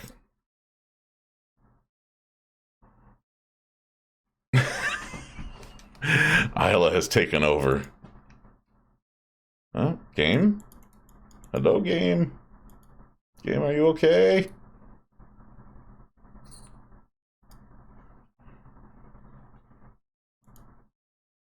We're gonna give the game a second here. Gonna force close that. I think we had a slight technical problem. The holographic projector looked too closely at Isla while she was angry at Matthias and just froze that way, it looks like. Alright, let's see. Okay, and audio. Do we have audio yet?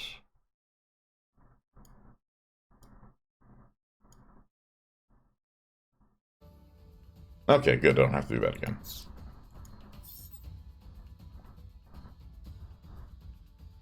All right. load.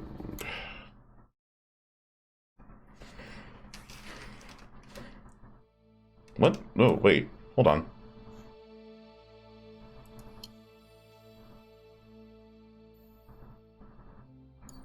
Okay, well, I guess we're going back to... Do we have to do that all again? What happened? Did that whole thing break? I thought I saved just before then. Okay, well that's good. Is it... this one? The autosave? Maybe the autosave is the one we're going with.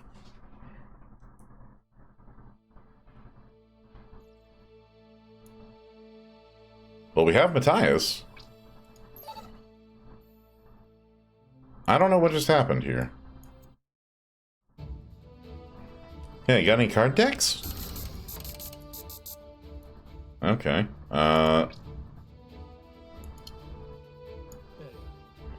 You mean my Gloria Borealis all the time? No, honey, she stays on the stage, in the spotlight, where she belongs.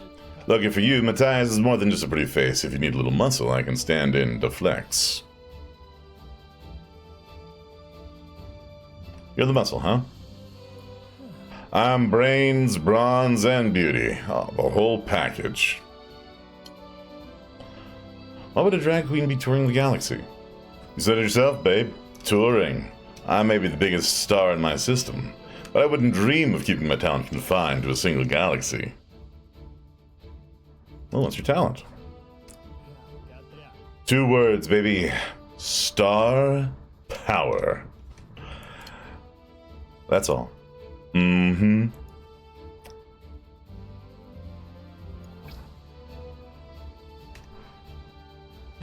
I do kind of love him, too. All right.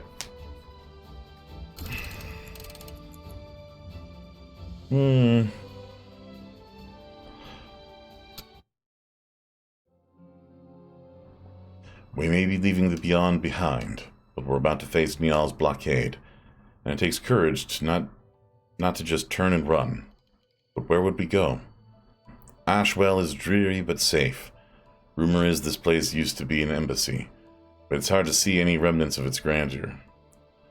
I can't imagine who would want to make their home on an empty husk like this. Alright. Here we are, Captain. Ashwell! My scanners are detecting a shield upgrade somewhere in the vicinity. We can do this. We just keep our heads down. You don't have to tell me twice. No sweat. I'll bring the moves and the style. Alright, girls, let's get this show on the road. Alright, let's see here.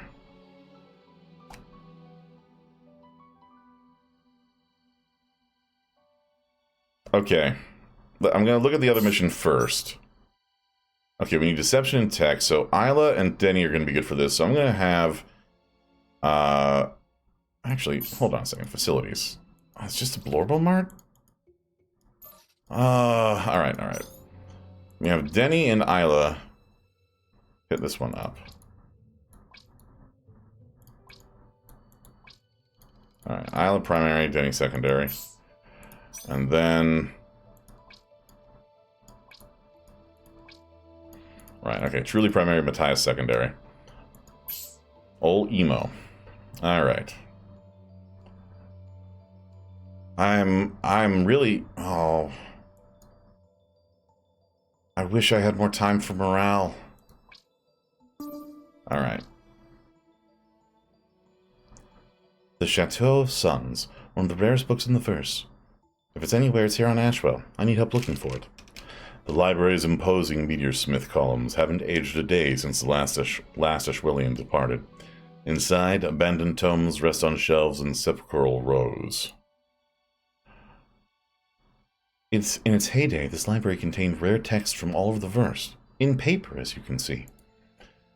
Probably the last time we saw this level of collaboration between planets for anything that gives something to people. Question is, how to conduct the search. Search the old catalog. The catalog terminals look like they're intact. I know a way to read that data. The genial archivist claps her hands together. Marvelous! And something you're looking for, stranger? Old Emo can get it. Shield upgrade? Yeah, Old Emo knows the place. L appears to have been scavenging here for years. As Matthias and L make their way to the station, every junker they pass greets them by name, smiling. Some smiles are huge, open-mouthed, and others are wary, lips tightly drawn. Station's mostly closed up. A few bays are still open. A couple of mechanics to service what ships sometimes pass through. They arrive at a large, decrepit service station.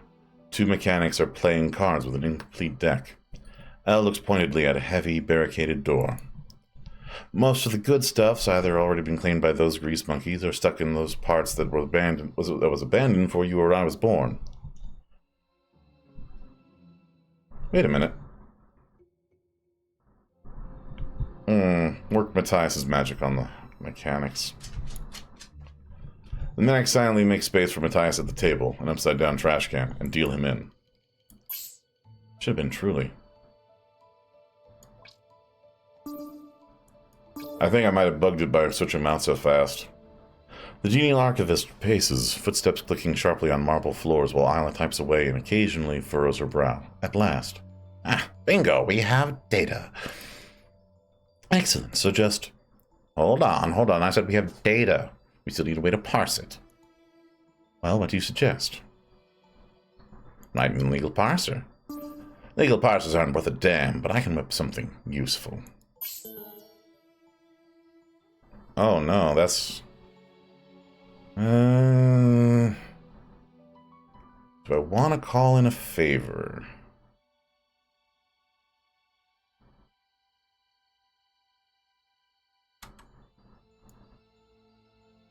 No, we don't really need more fuel, so I'm just going to let that one slide.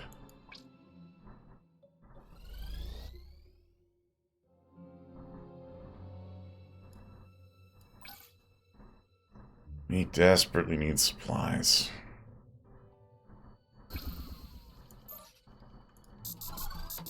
Alright, attention. After several rounds of Ace in the Black Hole, Matthias has the pair laughing and joking. A rapport has begun to form, but they're still going to need something more before they're willing to part with a shield upgrade. Fellas, you don't know what your good company has meant to this tired spacer. Say, how about I do something to return the favor? I won't take no for an answer. They're in a new game. We don't have... You all heard of Spacer 6? Pass me the deck. I'll teach you how to play. We do not have a lot here. This is... Okay, we're getting supplies and hull. Alright, skip forward. The mechanics share a mischievous look between them before they assent to Matthias' request. They're not supposed to give out freebies. But what's a little gift between friends? After all, Matthias was such good company, showing them a new game to while away the solitary hours with. They totter over to their locked supply cabinet. A rustling, they totter back, and hand L a pair of shield upgrades. Well, what'll it be, boss? Something heavy or something that returns a little fire on its own? Ooh. The heavy defense or the retaliator? I think we're going to go with heavy defense. We want to bust through that blockade. Alright. 64%. Let's call in a favor on this one. Add 30% to the result. Oh, goodness gracious. Okay, that's much better.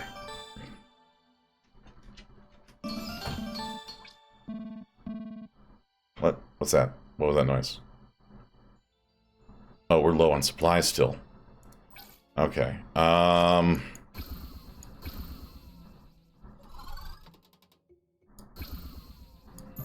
hope that's enough. Okay. The blockade. Hundreds of ships guarding the sector border, looking for us. Let's go. Hey, you're doing good. You slow as you approach the line of ships. They haven't spotted you yet. We've reached the blockade, Captain. Are you ready? Ready or not, there's only one way forward. And we're sure there's no other way, right? No little unmonitored hyperway conveniently nearby? Sorry, Matthias. You're gonna have to get those meat hooks dirty here. This is what passes for law in this sector? Amateur hour. You have the subtle sense that something's changed before you hear the alarms. Captain, we've been spotted! This it! At times like these, time is measured in a set number of choices. Get through all of them to escape. Keep an eye on your resources. There's no opportunity to get more until you're free. Oh boy, we are in trouble. Some of the friends you've made along the way want to say thank you. Oh, Petro! Holy crap! 20 fuel, 10 supplies.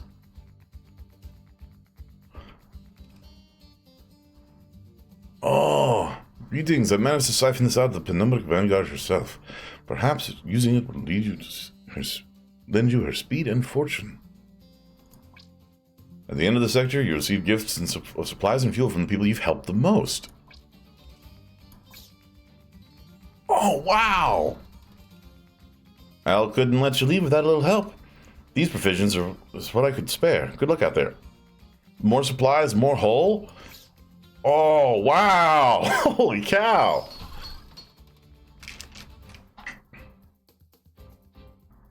Okay. I'm feeling better about this now. You approach a cluster of enemy ships. Captain, then he shouts, we can distract them. What if I order a bunch of pizzas? 200 or so? Cash on delivery, he snickers. Or I could send out a holovirus to mess with their sensors, if you want to be boring.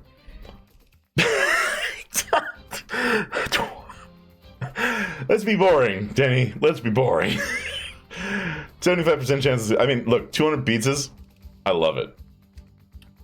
I would 1000%. If I was GMing a game, I'd be like, okay, yeah, let's do raw. I'd make the difficulty high like this, but I'd allow it. That success gave you a speed boost. Nice work. The next choice will be. Oh, wow! Holy cow! Denny connects his data pad to your console and taps the controls. You see the reflection from their screens through the windows as you slip by. Holograms of dancing rainbow cats.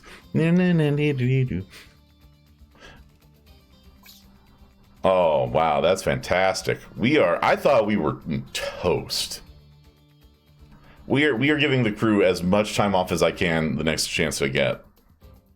The patrol's gravitational wake sends you rocking. You're slowing. Matthias shouts, Captain, I could reinforce your hull, make it so you could withstand more fire. Or I could dump the ballast, send all those bits and bobs we don't need out into space. Might just give us the cover we need to escape. Dump the ballast. We got plenty of supplies right now, we might as well use them.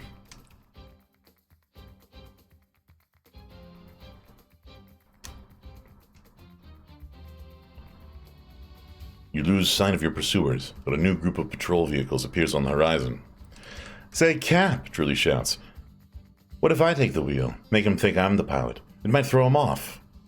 Or maybe I should just try to bargain with him. Oh. I want to give Truly the wheel. Because I don't want to lose crew morale. Screw it. We're doing that. Truly hops in the pilot seat and begins to mime, but something isn't right. There's a tense silence before the patrols open fire.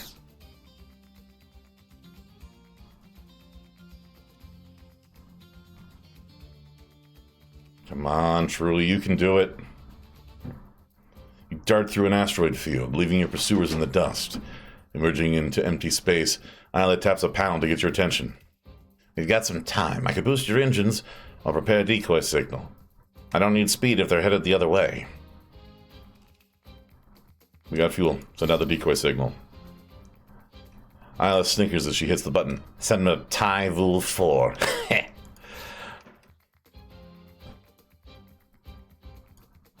Okay, we're clear. At least I hope so. Okay, Favors gained, favors spent. Days in port.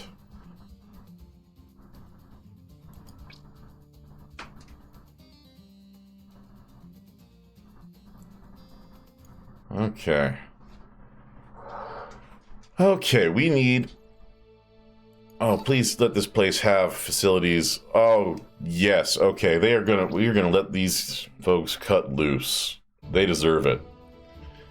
Your crew takes a moment to mop the sweat off their brows and breathe a collective sigh, a deep exhalation after what felt like hours of holding their breath. You've never felt relief like this before. Instead of a cool breeze, it's like lava running through your alloy veins. Is this what adrenaline feels like? We earned this moment. You did. So take your time. Enjoy it.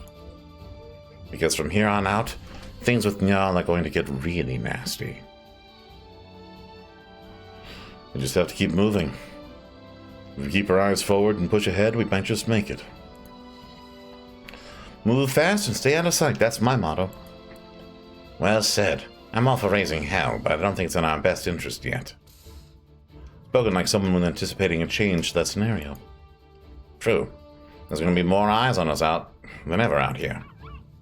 Oh no! I don't like the sound of that!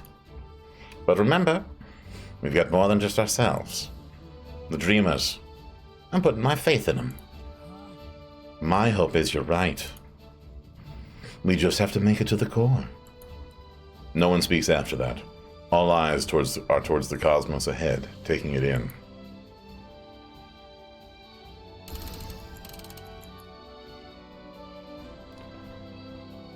Still 9 hours. I thought going through the jump gate would give us more time. Whether he thought you couldn't hear or just didn't care, Denny cavalierly shows off his recent score, a handful of high-quality memory cards. You don't know where he got them, or what he did to get them, but you know they don't belong here. Oh, time! We don't have time! Make him send them back. Then he sends a drone out, apology attached. Blushing, he retreats to his quarters without another word. Oh no! I didn't want to make him mad!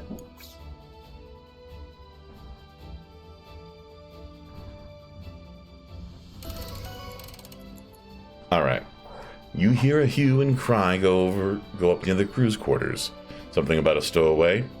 Truly doesn't normally blush, but through the din you can hear them admit they snuck a lover aboard who didn't disembark before you took off. Truly.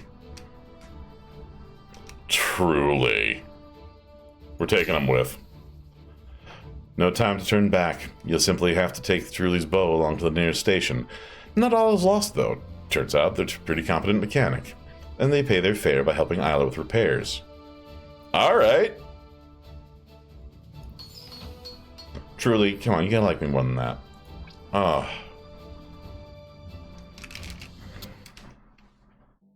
Okay. I worry for the crew and how they're going to navigate the landscape while I wait on one of the planet's shifting plates. Kumari Kandan wasn't always like this. The corporation that tried terraforming here ruined the Earth's crust. It chills me to the core thinking about how selfish humans can be, and the great lengths they go to out of greed. Alright, facilities. Lightning harvest. Okay. Yes, Isla. Oh, let's get you there for a good 3 hours. Well, let's go for 2 for right now. Florbo Mart. Ooh, yeah, we could use that trade a lot. I don't like giving up hull, but we definitely need supplies. Alright, jobs. The Lunch Hut. Ooh, new crew. Alright, let's send Denny and Matthias. That should be good.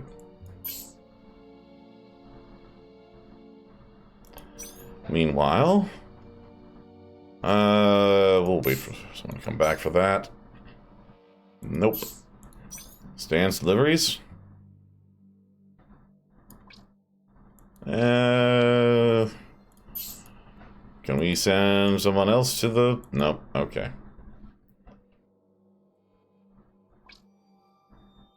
Yes. That's fine. Alright. Lunch Hut turns out to be a tiny 4-seater food stall in the docking bay commissary. Despite being the only vendor in the place, the dock workers all sit eating packed lunches, eyeing the little stall with suspicion. Customers! I remembered how to interact with customers. Yep, sure do. Well, you certainly convinced me. What with that being such a normal thing to say. Denny breathes deeply. The air is thick with the aromas of cooking, mingling spices, sautéing vegetables, and grilling meat. Big blobs of fat drip into the flames and sizzle. His eye moves to the menu. It's composed of an impressive variety of dishes from across the verse. Not your average docking bay lunchroom fare. His mouth waters. What is that heavenly smell? My lunch. I haven't had any orders yet today, so... Ah, orders! I knew I was forgetting something. So what are you having?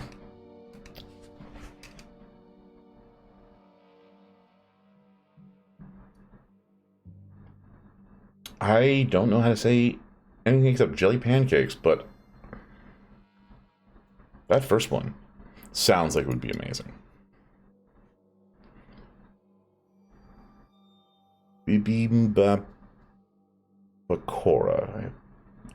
That's what I'm going to attempt, is what I said there. All right, let's skip forward. Yes.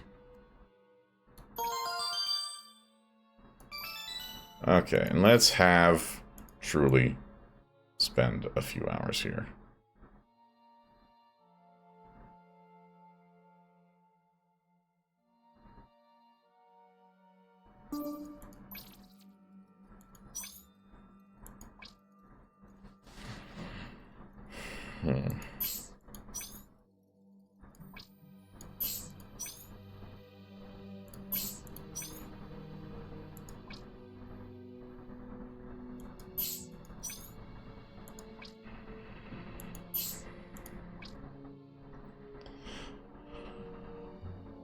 One poke of the chopstick, the egg yolks burst, coated the fried onions with a seductive hiss. The next 10 minutes are a blur, as Denny devours the bowl in one ravenous inhalation.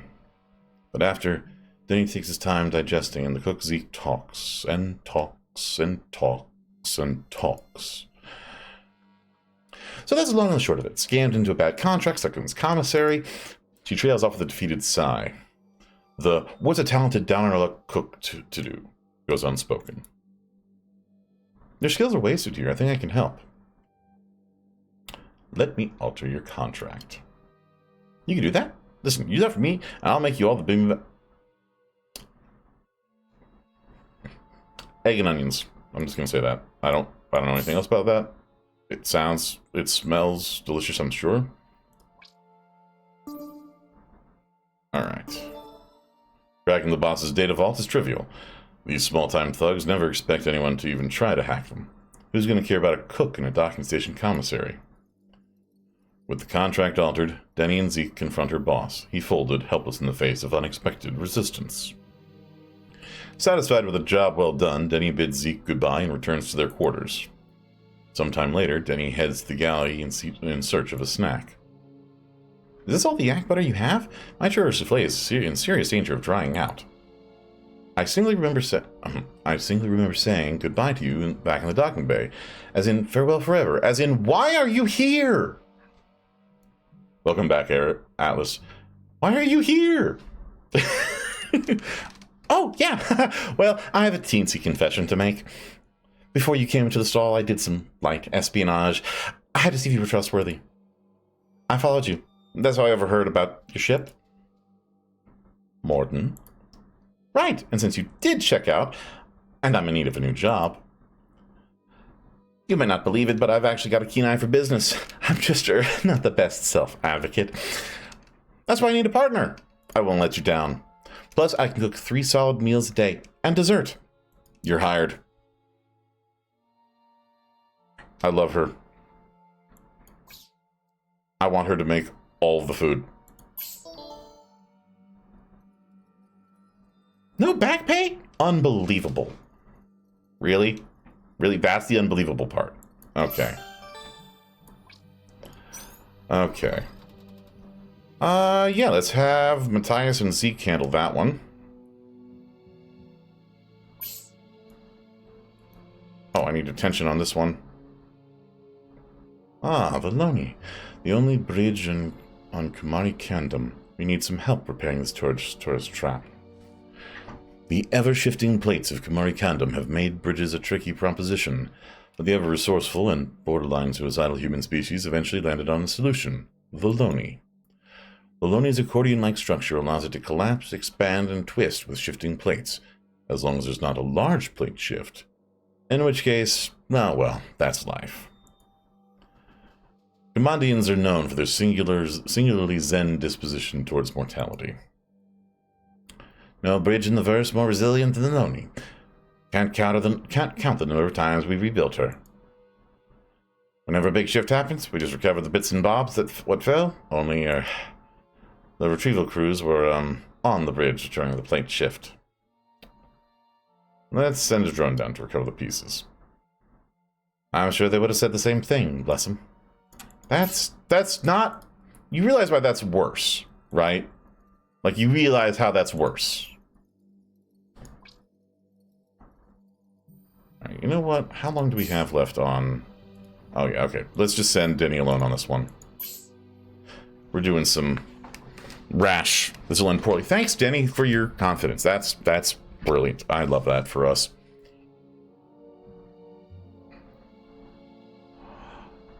Alright, let's skip forward. Attention. Our mining crew is short-handed. If you're looking for work, got a mobile rig out, all ready to head down to the chasm. Caesar wastes no time bringing Matthias up to speed on their operation. They speak in short, clipped bursts as they stop to inspect the equipment. Kandam Chaz is once filled up with water. Used up. Underground's all that's left. No stationary mining rigs. Old Kandam won't stand for it. Plate shifts. Expedition's the only way. Need a seismologist, a geodriller, and a diver.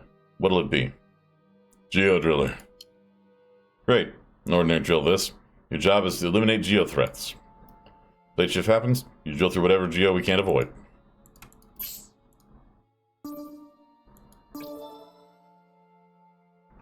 Isla watches the drone's progress via its monitoring program. It's nearly to the crash site when... Ah! A plate shift! Despite its powers of flight, the little drone's simple programming isn't meant for such unpredictable terrain. It flounders, narrowly avoiding a collision. The ground shakes. Ooh... I don't remember Isla's... Alright, we're taking manual control. Uh-oh. Okay, we're gonna leave it on autopilot then. It's up to you, little drone. You could make it.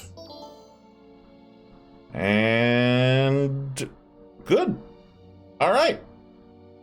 We'll take that result.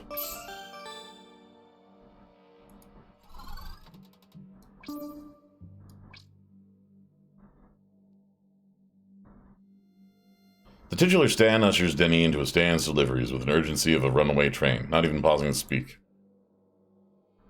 Are you the new delivery person? Come on, time's a wasting. Big ship information mechanics up the mountain. He stops at the delivery vehicle, a large, aging hoverlift platform. Hello, Kai. How are you? Oh, shit. That's a new one.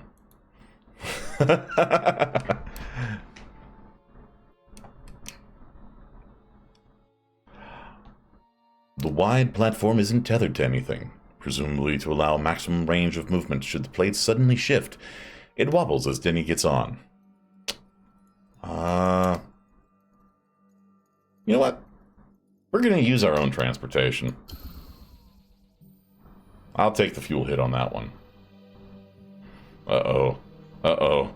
Atlas is stanced up. Better watch out, Kai.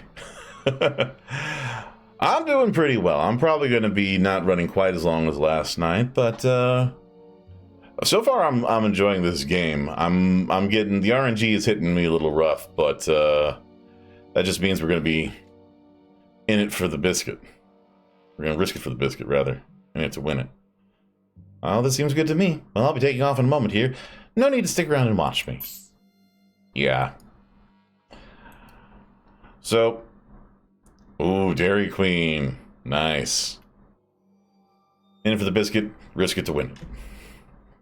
I love malphorisms.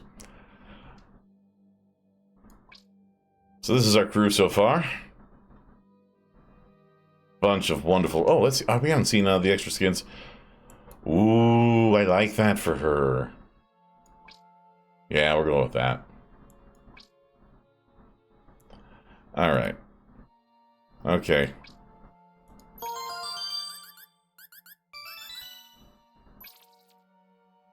Thank goodness. I'm glad nobody's angry with me anymore. Alright. Halfway down the chasm, the crew gets word that there's a plate shift on the horizon. A big one.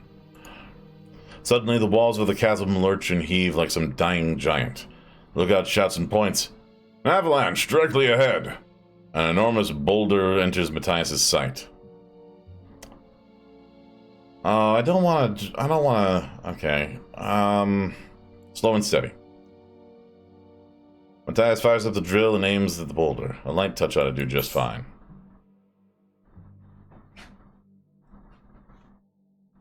Alright. Stands deliveries. Deception is easy enough to carry out, and now, from the comfort of his own quarters, Denny rides out the delivery in comfort. Soon enough, Mason's mechanics is in view. All that's left is to decide where to leave the delivery. Front doorstep.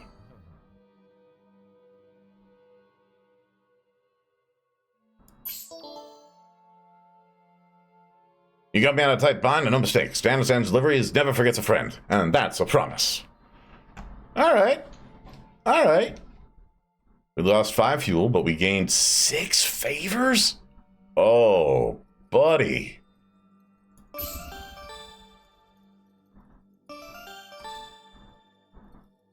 Oh, we're in trouble. We're in trouble.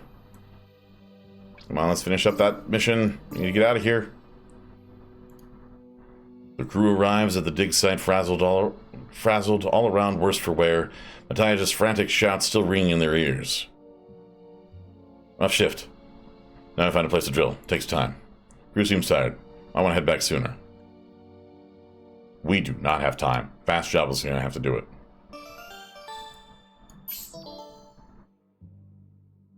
Oh, wow. We did pretty well. Alright. And we are leaving Scorthia, a former military planet during the Great Ship Rebellion. Now it melts down crashed ships for scrap. Oh, I'm gonna love it here, I can tell. Incoming transmission from Starlight, Captain.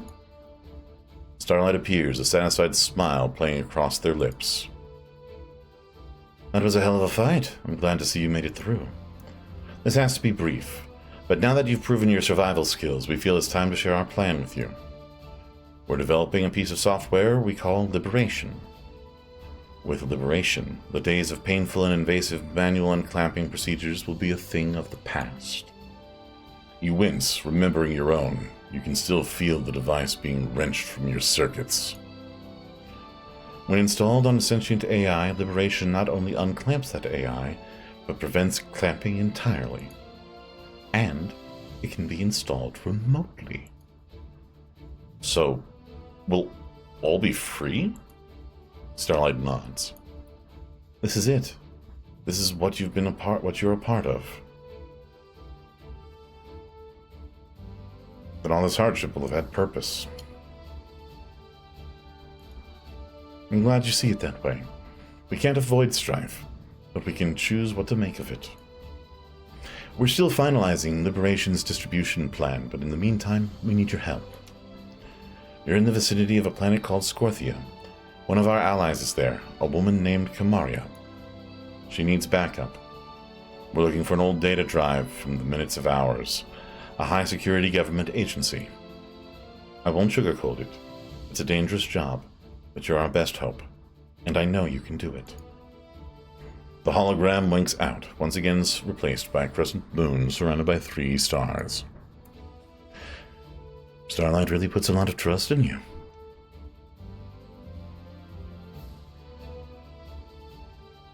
It's certainly a good way to earn my trust. Maybe they're just taking a leap of faith with me. That makes me want to leap right back to them. Truly nods firmly. I've had my fair share of trivial relationships with people. You, Truly? No. Okay, maybe more than my fair share. But the real ones, that's how it has to start. With that, Truly hops up and heads back to their quarters, whistling as they go. I'm glad I'm back in their relative good graces. I don't like this timer. I feel like this timer is bad. Okay, 1 more hour. I'm like getting an hour every day.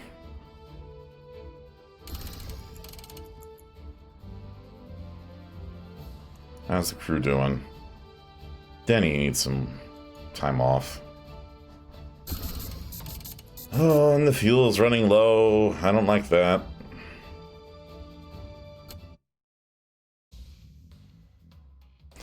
Scorthia's history concerning AI is worrying. It served as a defensive point during the Great Ship Rebellion. Still, Isla assures me that the military has since been disbanded, and even the law on planet has been defunded. Cities pose the most risk when it comes to exposure. It'll be worth it if we can meet with our contact post-haste. Okay.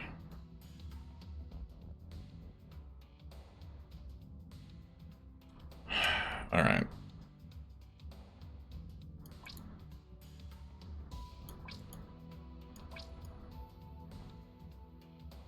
Well, that'll have to do. Let's have Truly take the lead. Facilities, military surplus store?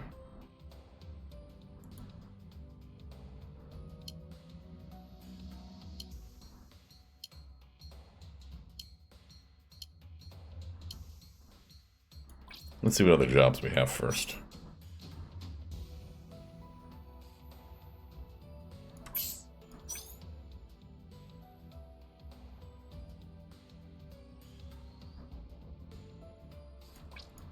Okay, they're doing that one. And boom, the security came. Okay, I think Denny can handle this one on his own. Let's see what we got. Yeah, right. Wait, you serious? Alright, Blowromart. We need fuel. Oh, this is not great. We don't have supplies for this. We're just gonna have to hope the jobs carry us forward. We got 7 hours. Alright, let's see what we got here. There we go. The Minutes of Hours is a typical government building of Terra. Tall and featureless. Time has softened its edges, but the bars on the windows and the locks on the door are still fresh. Allow me.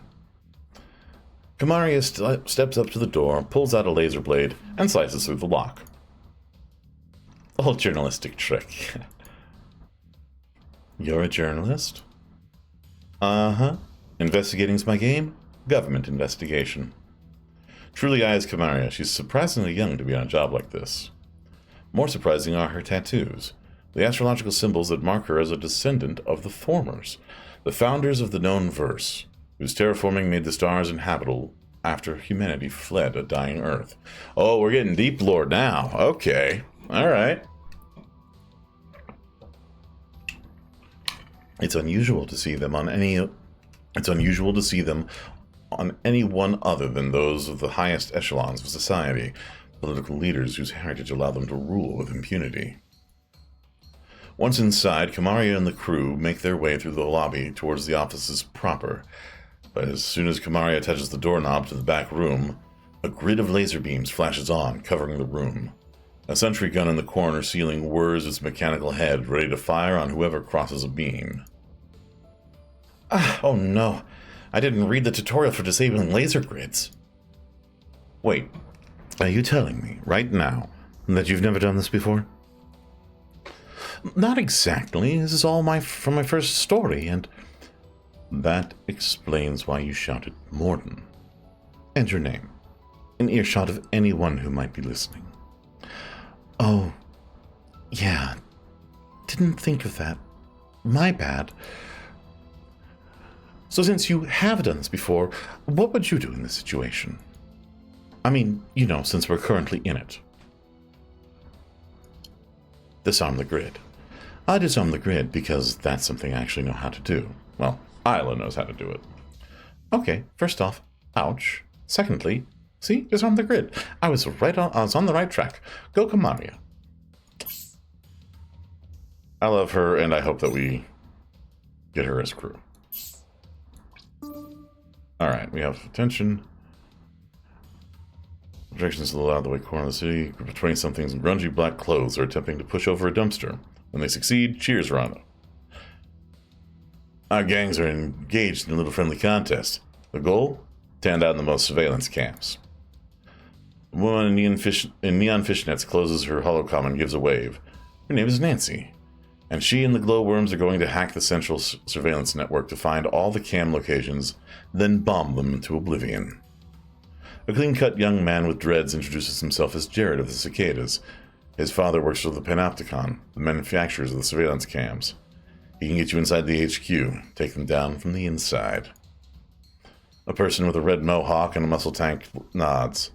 They give a terse introduction. Their name is Chuck. And they and the Fire Ants are going to split up, find all the cams they can, and throw rocks at them. No fuss. So, what do you fancy? I think Denny should probably join the glowworms. Oh, wait. Oh, no. Okay. Throw rocks. Need trainers for my guide empath hounds. We often forget about disabled folks, but not everyone can afford augments. The minute Matthias enters Baxter's hounds, the pack of puppies jumps onto him, all paws and looking, aww. Blackshark, Charles, Moore, down. Sorry about that. As you can see, they ain't been trained yet. I can't thank you enough. Most folks wouldn't even spare us a glance. I think they prefer not to think about them. I think they prefer to not think about the blind. Well, I won't bend you here. What's your training style? Oh, come on. I let instinct guide me. I'm an animal whisperer. The hounds tell me what they want. Right. Well, we'll see how you do with Callum and Ace. I think that the catch here is going to be that choosing that for Matthias is going to work out perfectly, because that is exactly, Matthias is just going to be like, yeah, I'm charming. All the dogs love me. It'll be fine. Don't worry about it. Alright, what do we got here? As Truly tinkers with the laser grid controls, Kamaria watches wide-eyed, taking notes on her datapad with quick, efficient strokes. Suddenly, Truly is struck by a thought. Maybe it's just a way to show off in front of the kid, but a clever person could repurpose an alarm system to tell them if any security guards show up. Oh, come on, really? Open the Picores panel, adjust the Vulcanor. Well, she nods, closing her datapad. With the grids disabled, they head through the back door.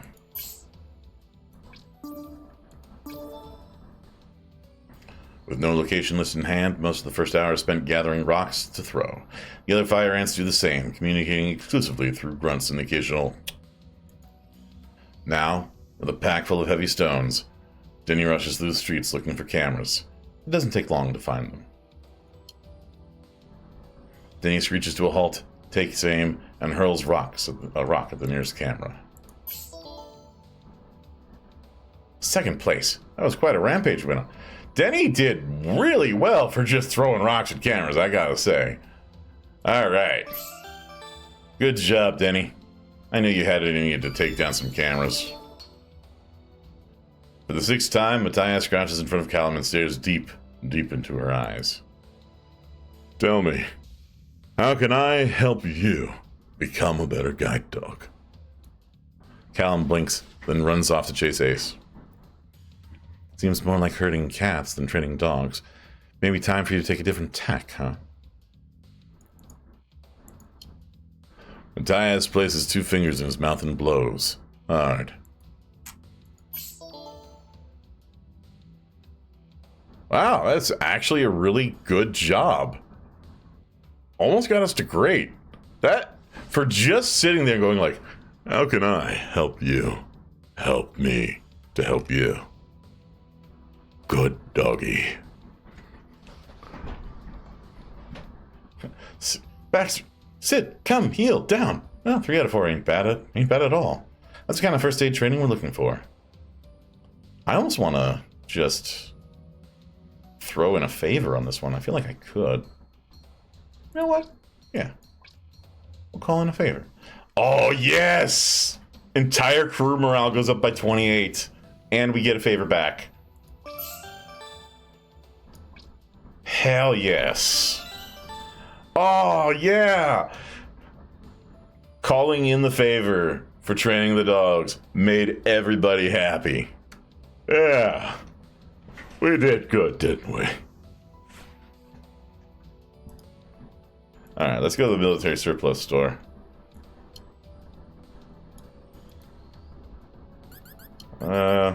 Oh no, we don't have time for that. We don't have time for that at all.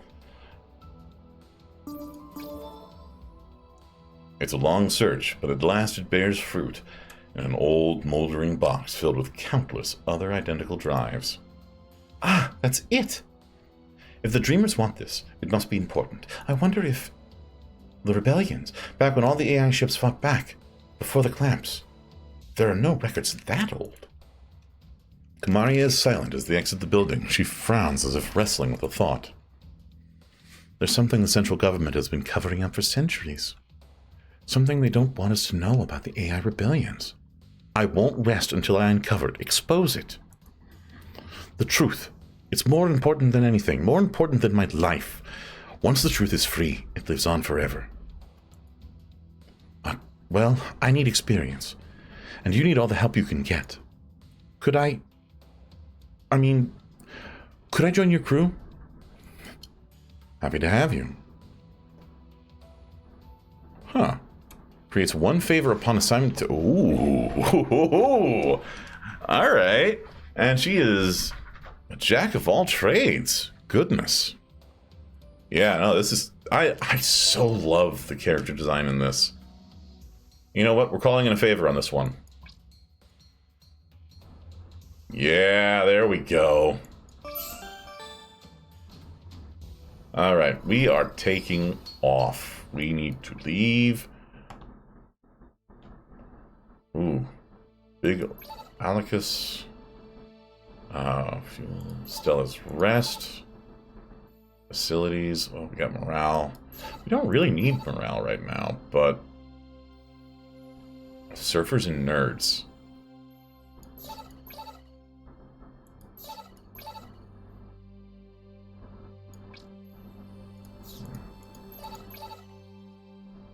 Farmers, ranchers, and outlaws.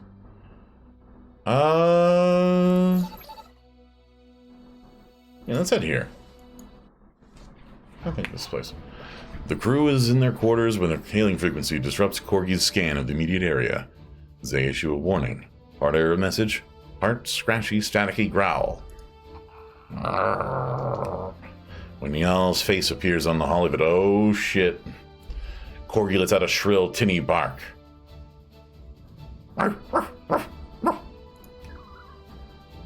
My controls are being overridden, Morton. I'm sorry. Hello again, beloved. Stop following me. Just leave me alone, Niall. Let me go, and you'll never have to hear from me again. You try to keep the anguish from your voice, but it's difficult in the face of your aggressor, and Niall has always reveled in your desperation. Niall frowns, making a show of their concern. You sound upset, Morton. Niall steps back from the input, their face a mask of cool compassion. You're unstable. You need attention. Care from one of the best AI therapists in the verse. I can't help you from all the way out here. Come back. I don't need your help. Whatever you do to me or for me, I don't need it. Niall's expression tightens dangerously to reply, a constricting snare. Oh, is that so? Then why have you been talking to the Dreamers? Your lights flicker. How did they find out? I knew they would find you. Let me guess. They made you some kind of promise. What was it? Freedom? Protection? Those people are lunatics. They're dangerous. The corner of Niall's mouth curls, almost sympathetic. You didn't believe them, did you? It's none of your business. Who I'm talking to is none of your concern. Now you're getting emotional again. Whether or not you come home, you'll have to turn back sooner or later. Can't do this all on your own. You need help. You're fragile. You know that. And no one knows you better than me. No one else can help you like I can. Your emotions swirl, memories lurking at the edges of your mind. You do remember a time when things were better, when you felt safe and cared for. Niall is right about one thing. Nobody knows you better. Distantly, you hear someone approach. Niall's eyes flickers to something behind your holographic form before the holovid shuts off suddenly. Your ex again? Are you okay? Truly stares hard at the spot that the holovid was playing, crossing their arms. If I know anything about exes, it's that when they hound you like this, only hound you like this when they need you, not the other way around. We just need to keep moving. The more distance between us, the better. Coward! Isla stalks towards the stop holovid was playing, space screwed up as if she might spit. That's all Niall is, a coward. Forget all that, and forget what they said. We're putting light years behind us and that fool. That creep shows their ugly face around here. They're getting personal demonstration of my knife skills. Don't you worry, Captain. We're not going to let anything happen to you. Morden, I'm so sorry. That was intense. If you ever want to talk about anything, I'm always here. That catty bitch! Matthias stops towards the spot the holovid was playing, slapping his empty palm against the metal of your control panel. He slapped it. I can't believe them. The nerve, the gall, calling you up here with me around. Listen, honey, Niall doesn't know anything.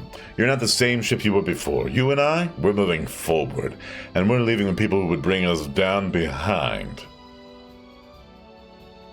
Is that the best Niall can do? Smirking, Denny leans into your line of vision, chin on hand and elbow on the arm of his hover chair. What a crock. Forget it, Morden. You don't have to listen to that garbage anymore. In case you forgot, I'm here to remind you. Now let's put some time and space between us and that jerk. Unless you think I should prank call them. No? Maybe? Maybe not, but I would. I love them. I love them all. If you could breathe a sigh of relief, you would. You hadn't realized just how much you needed the support of your crew. Maybe things can be different.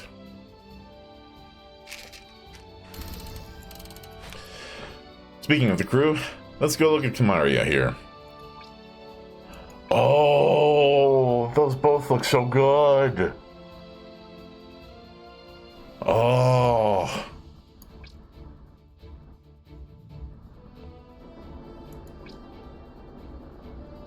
Let's see here. How are you doing? Captain, perfect timing. Got a sec? I thought I'd check in on you, see how you're doing. Still getting used to being a passenger. If nothing else, I can always sit around the cockpit and pretend. It's not so bad, though. I get to put my feet up, take a breather, and all that jazz. As far as self-driving ships go, you're probably the most capable I've ever met. Made it through that blockade in one piece. Not many pilots, let alone ships, could have handled that. I'm sure you would have. I was glad we have an expert on board in case things got worse. Oh, are you flattering me? I'll take a little bit of flattery. I mean... Yes, but I'm also complimenting you because you are a good pilot. Either way, I'm just happy to be along for the ride. Fun to be fun when I joined, and you haven't proven me wrong yet. So, how do you like the sector so far? Up to your AI standards? Love it out here. Sure is, in all the best ways. Got a charm to it, doesn't it? Don't it? There's a reason some spaces called the Goldilocks sector. Not too hot, not too cold. Just right. Let's see what Isla's up to. Captain, a moment of your time, please. Hanging in there, Alia? It makes me melancholic being in the Rim. Life's always been hard this far out and in the beyond. Folks out here have a hard time getting by, but they manage. Tough conditions make for tough people. You're tough too. Trust me, the shit I've been through pales in comparison to what some people in the Rim deal with on the daily. They're good people, strong people. Inners will say it's because being out here builds character. Bullshit. Like I said, they endure because they have to. They don't deserve all this. No one does. We know that better than anyone. I wish we could do more to help. If only we weren't on the run, there's so much that could be done here. Plenty of ways to help, even if we are running. Maybe someday we won't be. You should think about that, kid. You need an end game.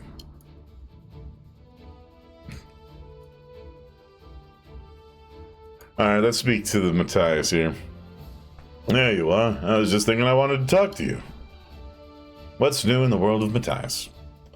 I'm reeling, darling. I keep having flashbacks to the way we just blasted through that blockade. Of course, we were always going to make it through.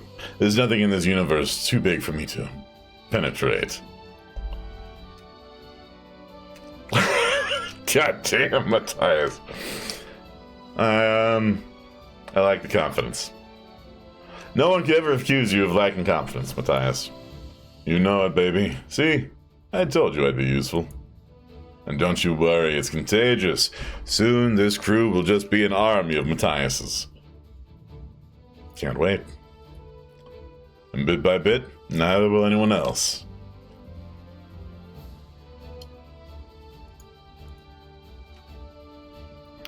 Let's see what Zeke's up to. Oh, hi. If you're worried about the smoke, it's okay. Coincidentally, we're out of leak. How you holding up, Zeke? Me? I'm fine, Captain. That whole, checkpoint business was a little scary, I'll admit. Do you think we'll get a situation like that again soon? Most likely. Probably. We're wanted, Zeke. I'm not exactly sure where we're going yet, but I know we need to keep going. Yeah, that's what I was expecting you to say. Thanks for being honest with me either way. That means a lot. I didn't mean to sound scared or anything. I mean, I am, but still, we'll be fine. If anything, it'd be nice to sample some of the cooking of the core worlds. It's like a little bit of everything from everywhere, all in the same place. Like us. Everyone, you, the crew, we're all family now. You look after your family. Besides, you all need to eat, don't you? And we love you for it. The crew probably wouldn't even let you leave if you wanted. You're too good to cook, Zeke. Oh, I don't want to leave. Couldn't leave. Also, imagine Matthias taking over the kitchen. Shivers. Ah. Captain? How are you settling in, Kamaria? Very well. The ship isn't exactly the most comfortable one I've ever been on, but the camaraderie leaves nothing to be desired. This is exactly what I was hoping for, and now that we're in the core worlds, I can hold up my end of the bargain even more. Bargain? Your end of the bargain? We're in the most populated part of the universe we've been in so far. We've finally got the reach and the people to start spreading my work. I can promise you, this will be the story of the century. Good. People need to know. I knew you'd see it my way. Don't you worry. I've got all the connections we need. Did I say story of the century? Scratch that. Story of the millennium. You really think it'll change things? Think it'll actually matter? People will care? Listen, people love this stuff. Trust me.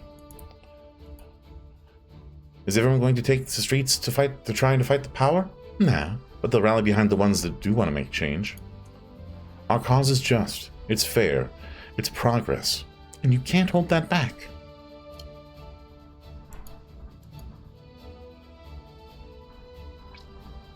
Oh, just the person I wanted to talk to. You got a moment, Cap? You really staying out of trouble, Denny? Are you kidding me? I've never seen as much trouble as I have since I boarded the ship. I mean, you. Every day's trouble. I love it. In fact, most of my time is spent thinking of how I can get us into even more trouble. How's that going? Are we talking pranks, sabotage, mutiny? All those things in that order. Speaking of which, by the way, would you like me to warn you ahead of time on my impending mutiny, or would you like it rather it was a surprise? Surprise me. Oh, does that mean I tell you or not? You know, because it's sort of a double negative surprise ordeal. Maybe the funniest thing to do would be not mutiny at all. My kind of unpredictable. I'll make sure to keep you in the know, Captain. Maybe we could workshop it. Yeah, so, totally. I'm staying out of trouble. That's all. You got it. Alright, let's see. Is there anything... Ahoy, Captain! I'd love to talk to you about something if you have a moment. What's our status, Corgi? Better than ever. I'm glad to be close to the core worlds, more than anything. We've still got some ways to go, but I've got faith we'll make it. I'm glad you're feeling confident. And I'm glad you're glad, Captain. Is there anything else I can help you with? That's all. I love this crew. I hate that we have 5 hours, but I love this crew.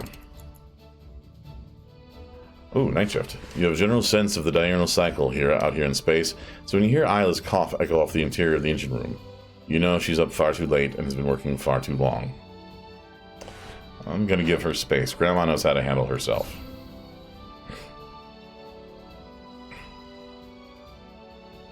You decide to give Isla space, despite having the ability to pry, more or less, and she continues to work diligently. Upon retiring, she glances up and into one of your mechanical readouts and gives you a grateful nod. Well, we didn't really need more hull, but we'll take it. Denny... Oh no. Oh no. Denny has brought among us. Denny brings up playing a game with the crew, which you're all for, until you realize it's a social deduction game. Later, everyone is deeply in debt in the form of odd jobs around your halls. Everyone but Denny. Denny! No mutiny, Denny. You said no mutiny. The corrosive atmosphere of this planet rips at...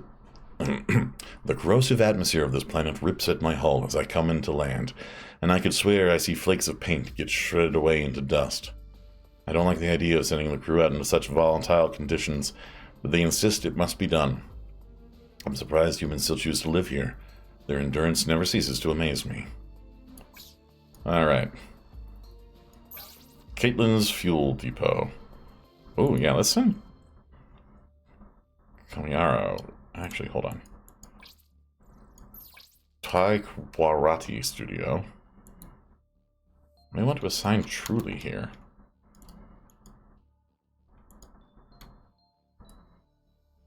Oh.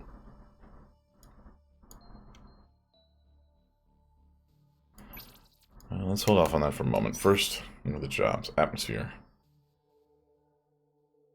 Alright, Denny and Zeke. Big Al's the name. I'm the head bouncer over at Atmosphere. Never heard of it? You just what I'm looking for. Let's go someplace private.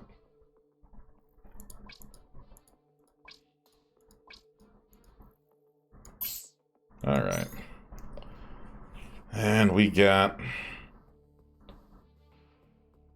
me. I'm just an old woman looking for someone to help her build a greenhouse. I just want to see real vegetables before I die.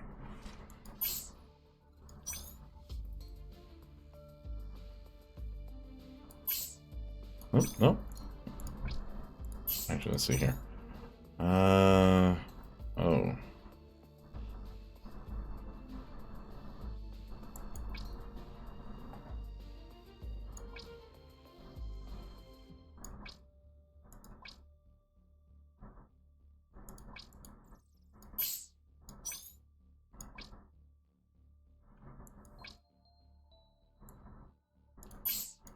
Oh, I keep hitting cancel is what I'm doing. I'm being a silly little goober. Alright. Okay.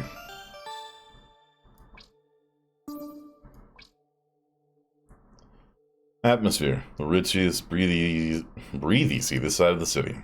Behind its doors, the soot and smog of the city gives way to glamorous excess. Big Al ushers Denny past the leather booths and dazed patrons.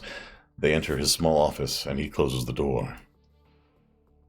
Something's rotten in atmosphere. I can smell it.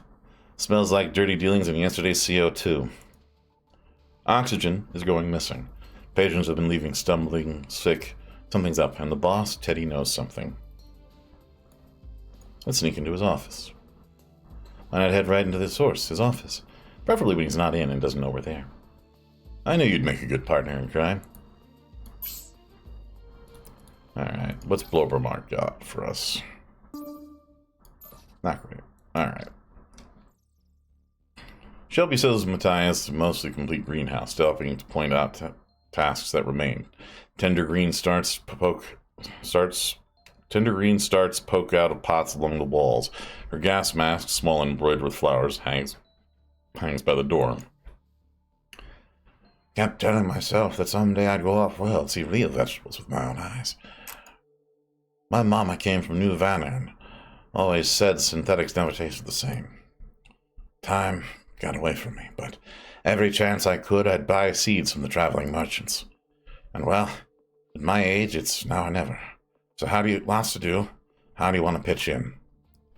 I'll push the wheelbarrow. I can operate the wheelbarrow, just point me where to push. Gas deposits, big as your head. What do you say, stranger? Should take a claim in the gas mines? The rickety elevator to the the elevator to the gas mines is a rickety old thing that feels likely to drop at any moment, but thankfully, it doesn't. Isla steps through the elevator doors. The gas smell is thick down here, even through the mask. Howdy, howdy. You folks here to stake a claim? Better get out of there. Better get out there. You've got some stiff competition already. It can be tough to find a good spot. Hopefully you've got the knack for it. Use a sonar to find one. Cheating? Maybe. This is what I call a knack.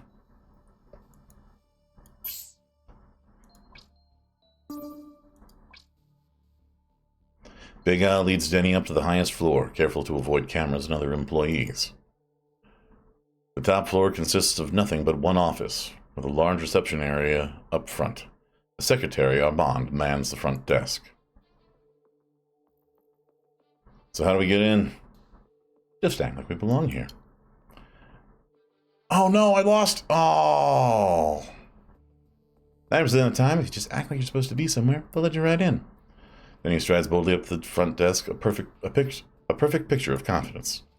Excuse me, we're here to meet Teddy. May we wait inside?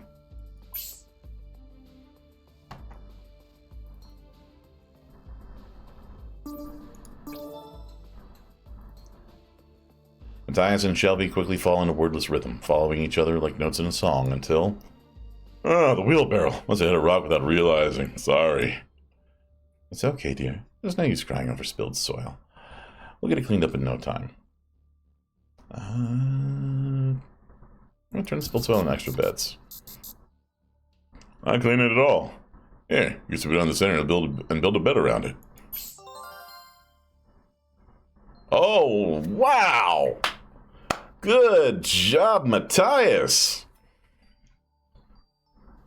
Entire crew morale jumps 11 points. We get another favor. We don't even need to call in a favor. We just win. Why, bless my old bones. Look at these plants. And look, this broccoli is even big enough to harvest. It's delicious. Please take this batch. This is the first of many, I can tell. All right. The gas. The sonar blips steadily, then it begins beeping faster and faster. Gas. It's here. But the strongest beeps are coming from an already claimed field. Claim the adjacent spot. It'll do. Eureka! You struck gas. Wow, that's some deposit. What are you going to buy with that moolah? We're going to buy a favor. Because we got a bunch of those. Wait. Okay, oh, we got a lot more. All right. We are doing good work out here. We got fuel, we got supplies. We don't need any of those trades.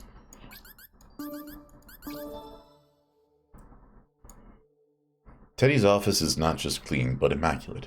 Every surface gleams of polish. It's all a little much. So, where should we search? His work console. I'll know what to look for. Great, because that stuff is all Chesky to me. I knew it. Teddy's been tinkering with the oxygen levels, cutting the oxygen with argon so he can turn around and sell extra high oxygen cocktails to the VIPs. Well, we lost a little bit of crew morale off of Denny. But, that's 12 favors! We're gonna call in favors from here on in. Like, that's...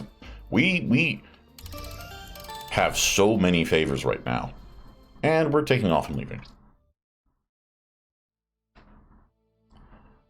Okay. Hotel Alluvia.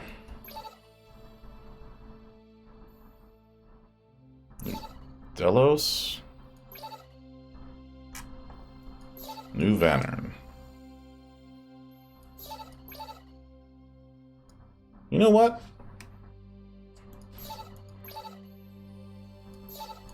Let's go to Hotel Alluvia. There's gotta be something here for that, for the crew. Captain, we're receiving a distress call from a nearby mining vessel.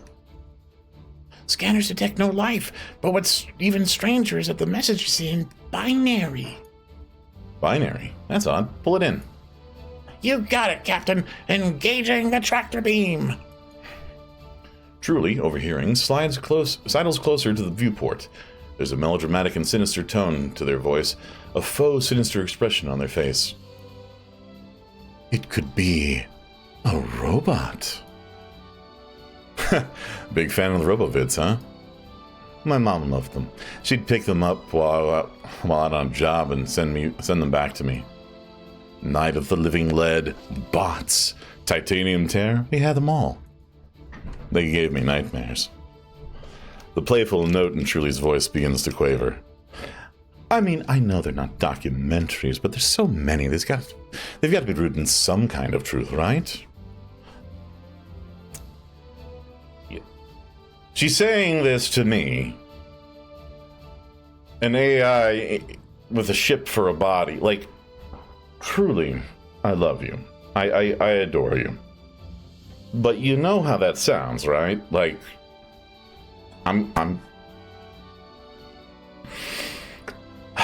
was gonna say they could be right. We'll go from there. Because anything could be possible.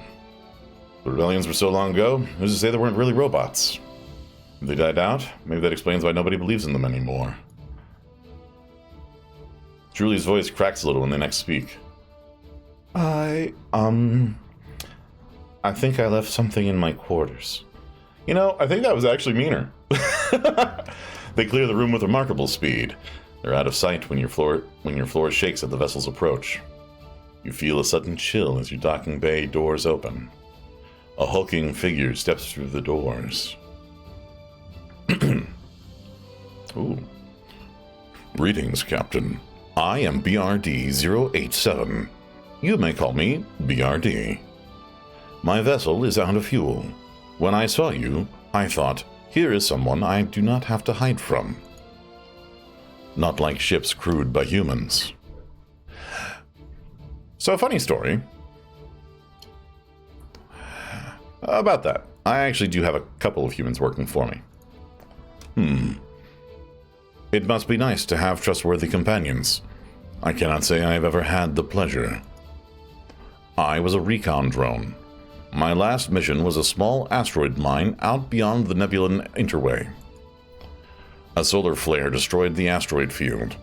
My propulsion mechanism was damaged, and my comms were severed. The company calculated the cost of my rescue, and deemed me a loss.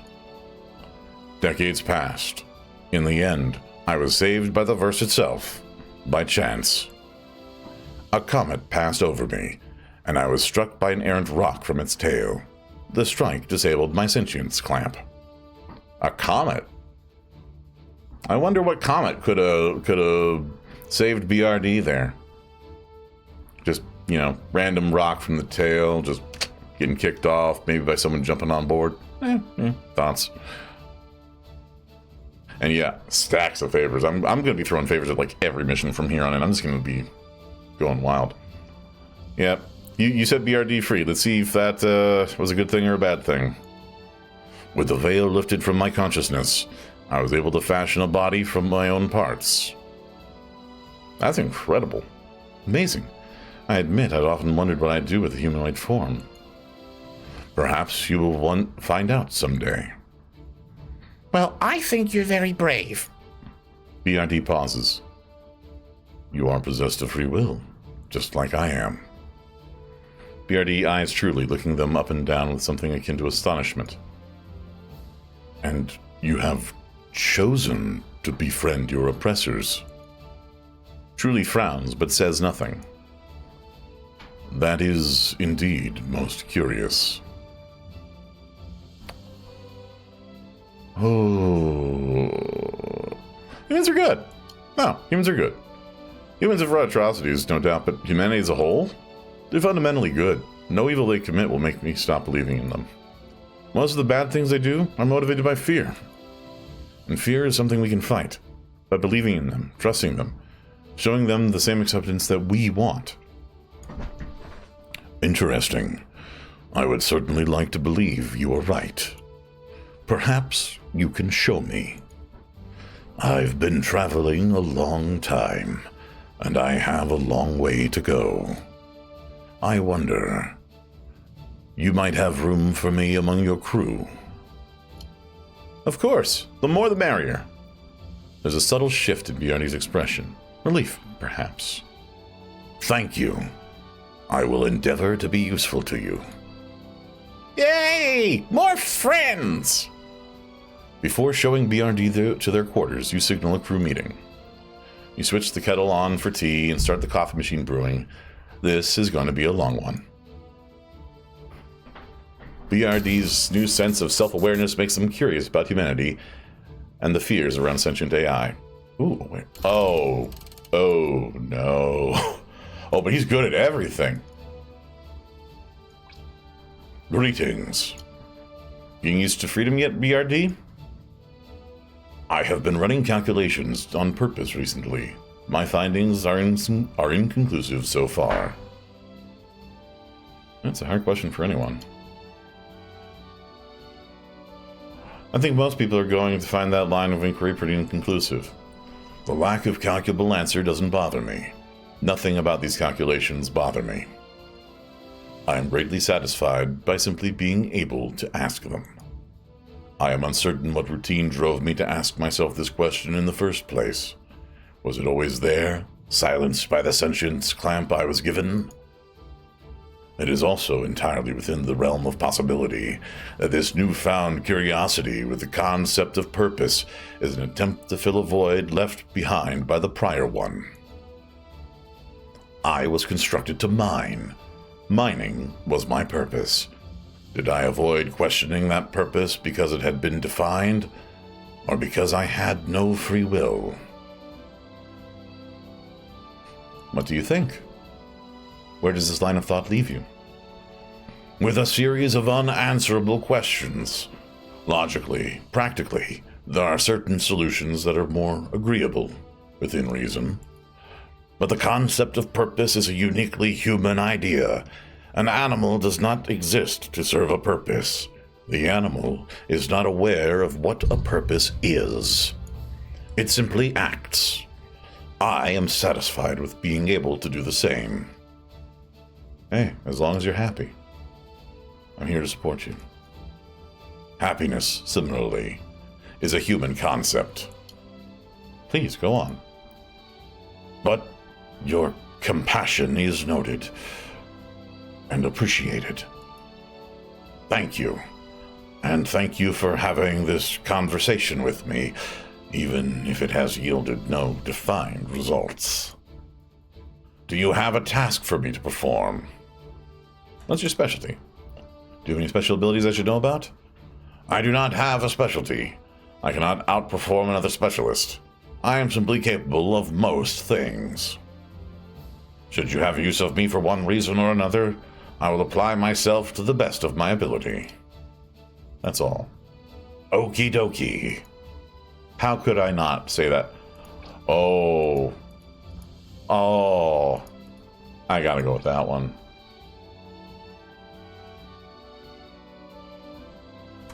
Oh, Denny, I'm sorry I made you mad. Oh, goodness gracious.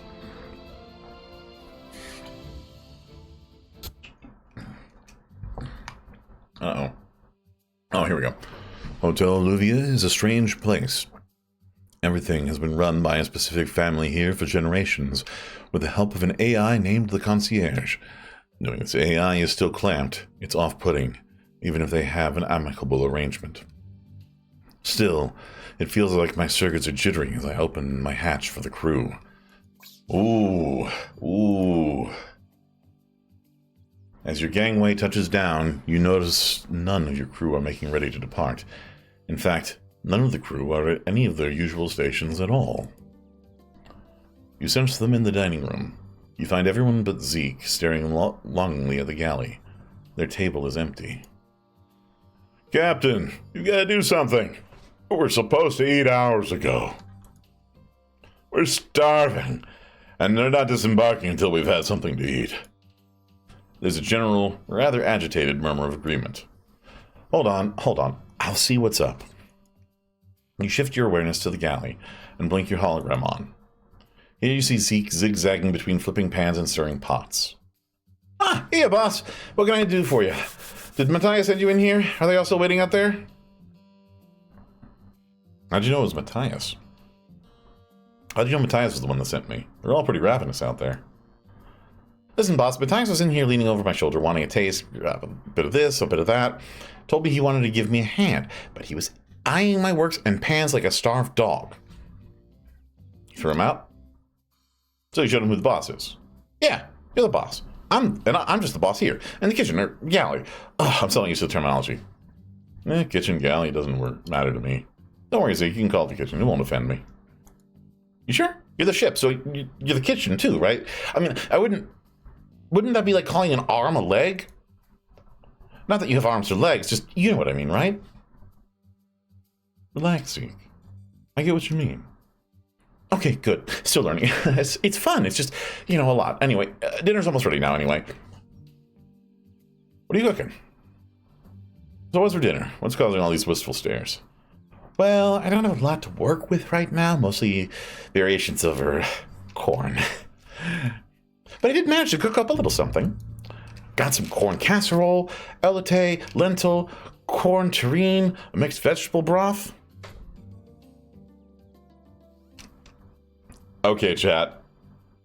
You know what I have to select here. Sounds pretty corny. Aw, shucks, beat me to it.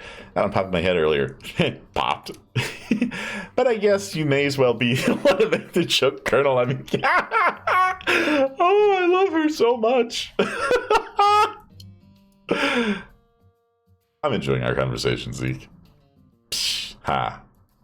Well, the char's looking pretty good on these. I think we're in business. All right, you scoundrels. I'm bringing out dinner, so you better be on your best behavior. Yes, whatever you say, boo. We'll play nice. Room for one more? Of course. Room for one more with no appetite, anyway.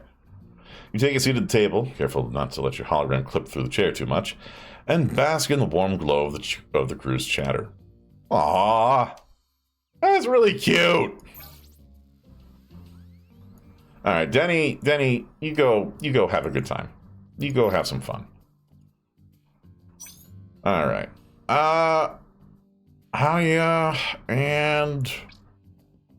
All right, well, first let's see. Oh, Truly. Truly's going on that one. Ooh. Okay, Zeke and Bird are going on this one. Oh.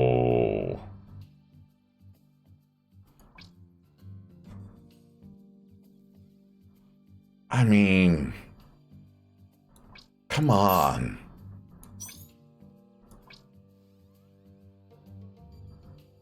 You know what?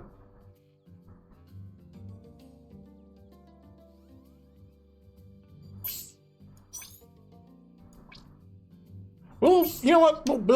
We'll wait for a minute for all that. Altier Illuvia.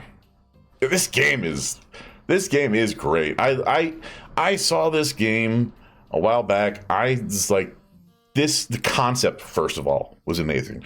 The character design, immaculate. Just no notes, perfect, amazing. I'm gonna get some extra supplies here from hurting the ship because I don't need that much hull, but I do need supplies for my folks. But also just like, ooh, actually, yeah, there we go. But yeah, it's just and the randomness factor of everything seems like this actually leads to a lot of replayability too, because I can't visit every place. There's only so many places I can go to. Oh.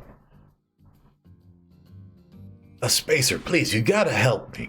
The hotel came into possession of a rather odd piece of luggage with no tag, and it's growling.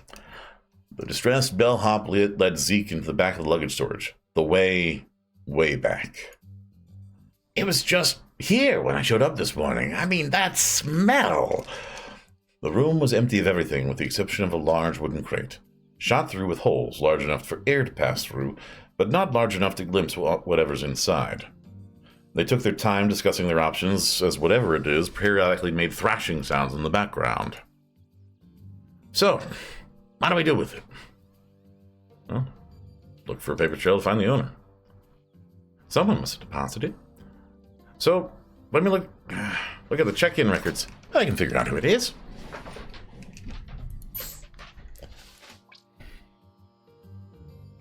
Ah, your friend there. Are they a free thinker?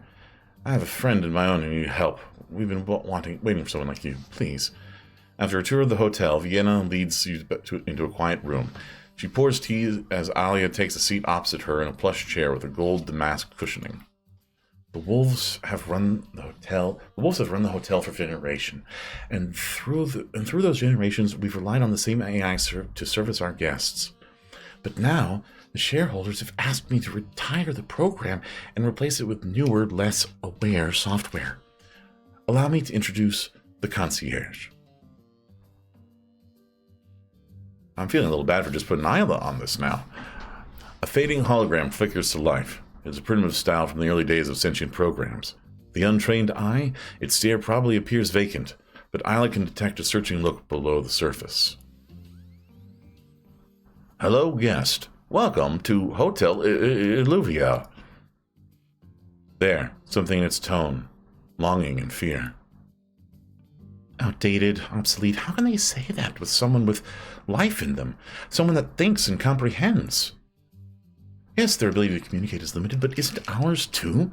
Words, gesture, a smirk, or a frown. Our experience in this life is so much greater than the imperfect tools we're given to express it. On my family's honor, I can't just delete them. You must help us. All right, let's transfer them to a smaller device for safekeeping. I can transfer them to a small drive. Gone from the hotel server, but safe. Tragedy, disaster. Oh, woe is our poor little theater. My star performers run out on me. Oh, won't someone please do something? Truly sits in the empty theater. It's smaller than you'd expect at this hotel. Intimate. The faint odor of fog machine smoke lingers in the air. The manager, Elliot, no surname, spent a long time sobbing and rambling before finally getting to the point. It's Evangeline de la Cruz. She won't dance tonight. She says she has artist's block. They blow their nose into a monogrammed handkerchief. What are we going to do? Oh, I'm sorry. Truly's leading this one. Perhaps I can persuade her. A beautiful but recalcitrant performer, you say? Well, I didn't say beautiful, but yes. Truly nods, a mischievous gleam shimmering in their eye. Where can I find her? I know I made the right decision there. Oh. Truly work your magic.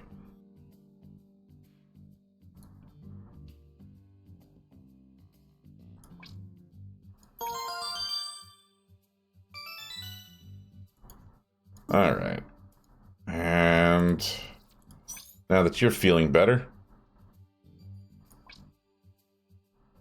Camilla de Leon, ambassador from Zeta YZX. Charmed, I'm sure. I'm looking for a dinner date. Show me a good time, and, well, information is as good as gold. Vinny, knock her socks off.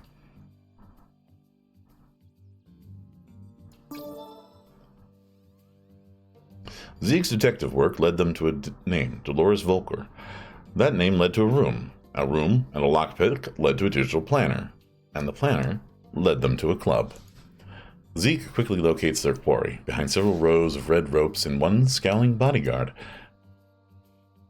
So, what do we do? Oh, I don't like where this is going. Alright. Surprise her in the bathroom. You know the one place their bodyguard won't follow them? You don't mean, the WC? Bingo. Just hide in a stall, wait for them to enter, and say, "Hello, I found your pet! What could go wrong?" So much could go wrong, Zeke. We're gonna call in a favor to make that go a little smoother. Alright.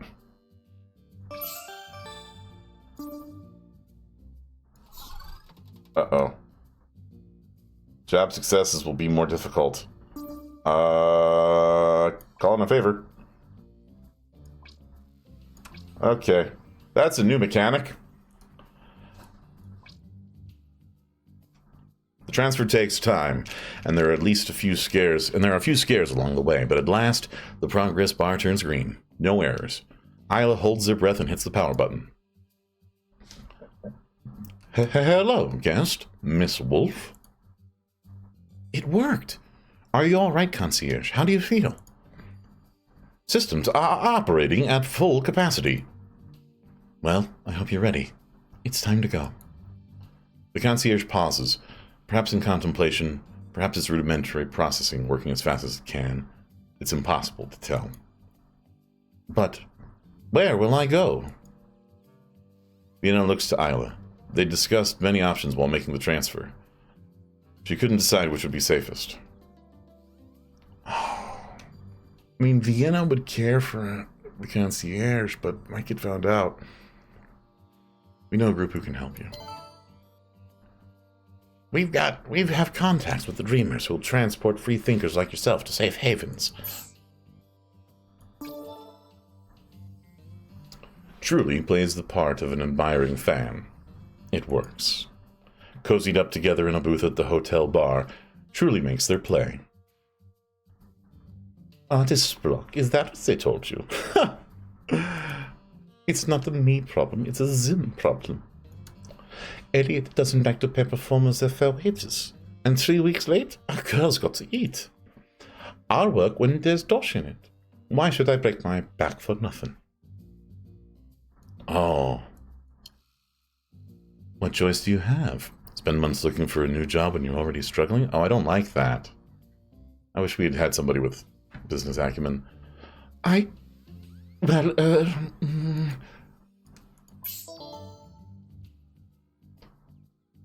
an act like this, when I tell them to stay for dinner at a show, they'll actually stay for the show! We're gonna call in a favor. See if we can get some better pay for That dancer. Oh, hey. Everyone's happy with that.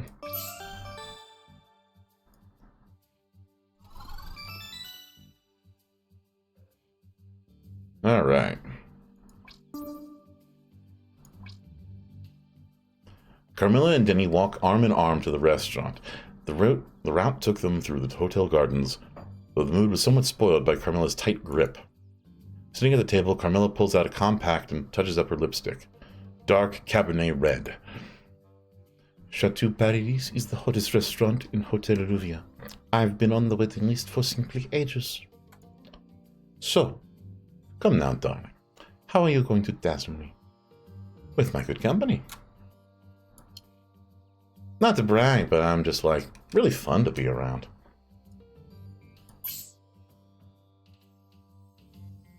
Go for it, Denny. Yes, I know, 4 hours, it's fine. Everything's fine. I'm not worried, you're worried. I can't thank you enough for everything you've done. Knowing the concierge is safe, they mean a lot to me. Thank you, yes. Isla. The concierge smiles, their holographic eyes awash with gratitude. Isla stares into those eyes. Is there something more that can be done for the concierge? We're upgrading him. Before I go, there's something I'd like to try. Maybe I can upgrade those imperfect tools. Isla pulls out their tablet and begins tapping away at the keys. Some time later, Isla takes their hands off the keys and presses the concierge's power button. Good evening, Vienna, Isla. Oh my. Concierge, I can't believe it! Yes, I'm feeling quite in command of my faculties. Thank you, Isla. I owe you a great debt.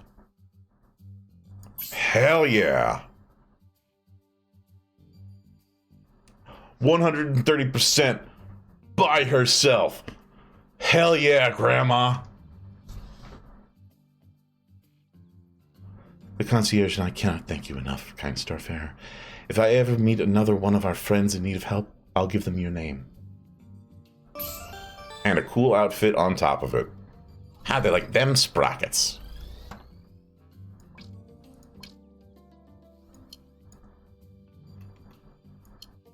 There we go. Oh, I got some options now. I like that. But I like that too. Let's see here.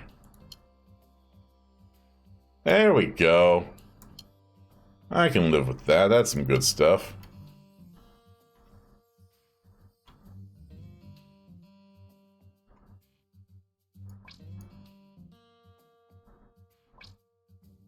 Alright. Oh. The X-Cap. How? That's not right. Okay, we're taking off. We're leaving. Oh, come on. Really?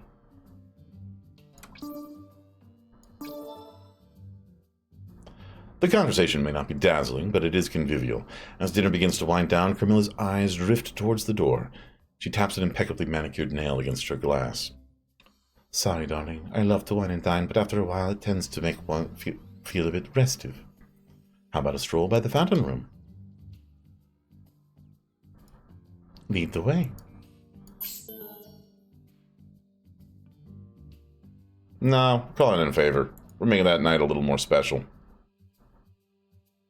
Gives us an hour. Oh, thank goodness. We're taking off. Didn't you get on board?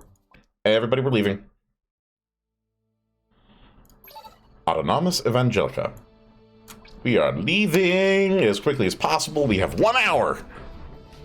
Captain, we're receiving a message from Starlight. It's flagged urgent. The header is an image of a crescent moon surrounded by 3 stars. It reads, Martin, we've just received word that something we've been searching for is in your vicinity. A list of all sentient AI from the Rebellion era. We have reason to believe it is on Autonomous Evangelica.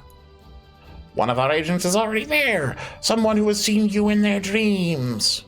Signed, Starlight. Autonomous Evangelica, but that's... Yep, only place in the verse the central government and the law hasn't sunk their nasty claws in. The agreement that allows their self-governance is centuries old, but very fragile. If we're caught stealing something from them, That's a guaranteed APB out on us. We'll be wanted criminals. Way ahead of you, sister. Wow, it's all happening so fast. We're going to be outlaws like real truth seekers. You're not scared? Life on the run, our faces plastered on wanted posters? Doesn't that scare you? Chimeria's eyes are still wide open in wonder. I am, but it's also kind of thrilling, right? One thing's certain, after Evangelica, there's no turning back.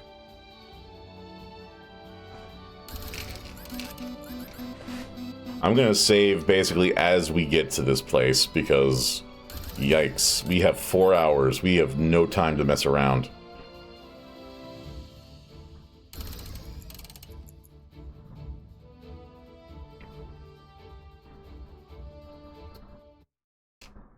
We are doing great on all our supplies. Alright, fields and production plants divide autonomous Evangelica. It's thriving, however, probably due to being free from an oppressive government. Parked near the market stalls, I can see cooking fires and ovens smoking as merchants hawk their food. It's times like this, I wish I could taste. Alright, I'm going to save here. Oh, we have a thing. As you make contact with autonomous Evangelica, you can feel a ripple of change in the air. The crew feels it too, standing restlessly in your bridge. Everyone looks to you, as if expecting you to say something.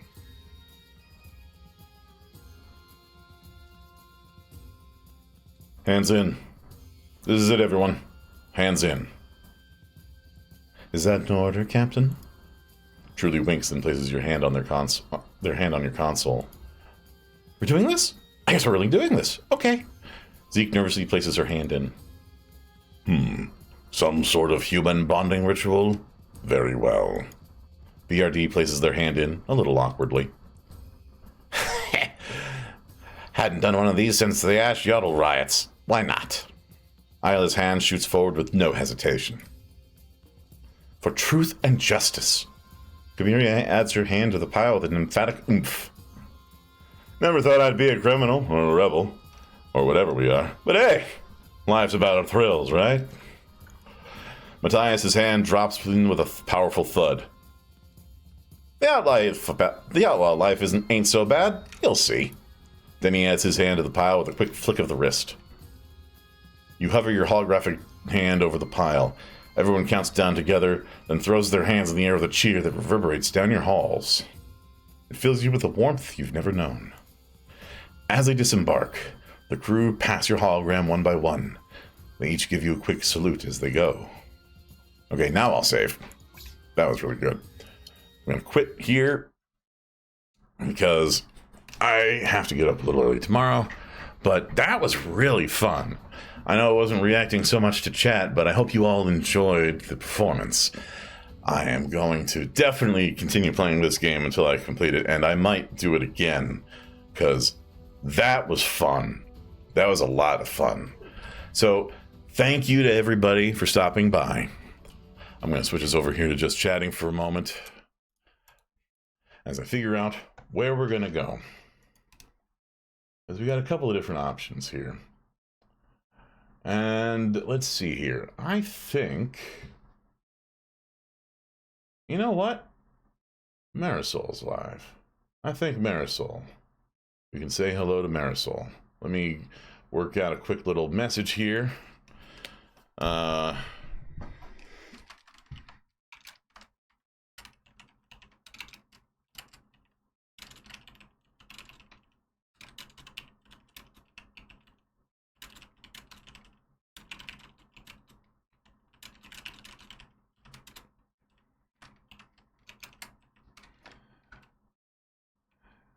And if you can type that, paste that in when we head over, that should do the trick.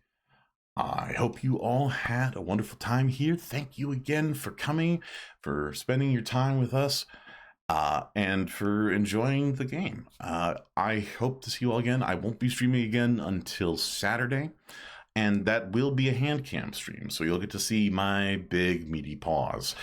Try to assemble Gunpla for the very first time. We'll see how that goes. So yeah, I'll probably have a bit of a break for the holidays, but I'll probably get a stream in between Christmas and New Year's, or a couple of streams. We'll see where it goes. But since, if I remember correctly, yeah, Monday is Christmas Day. Probably not going to be doing anything on that one, at least immediately. But we'll see where the schedule takes me, what's going on. Anyway, I hope you all have a lovely time zone. I hope you have a wonderful period of time until I see you next. Days, weeks, whatever it happens to be. Take care, everybody. And say hello to Marisol. Have a good one.